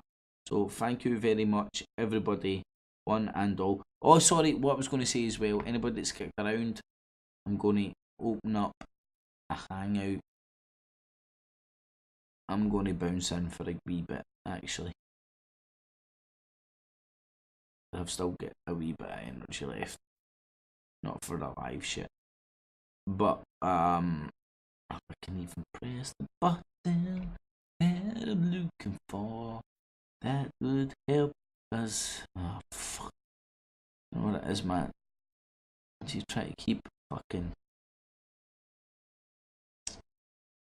God, I don't even know what I'm doing now. That's the wrong fucking thing. What I'm doing is, please stick a thumbs up. Links below. All the social medias. If you want to donate, if you get any value for any of the shit I'm doing,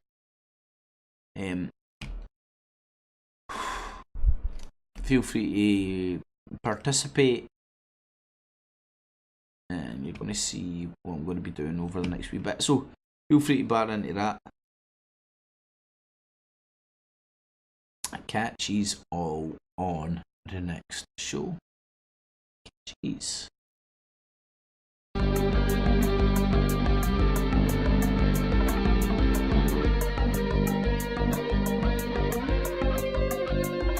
It's a F.E.A.R, it's a F.E.A.R, it's F.E.A.R, come on. It keeps the cheese and the maze and the rats and the race and those peasants in the days like Edmund Bernays. It's a F.E.A.R, come on. Kips clips. Kips clips. Tonight.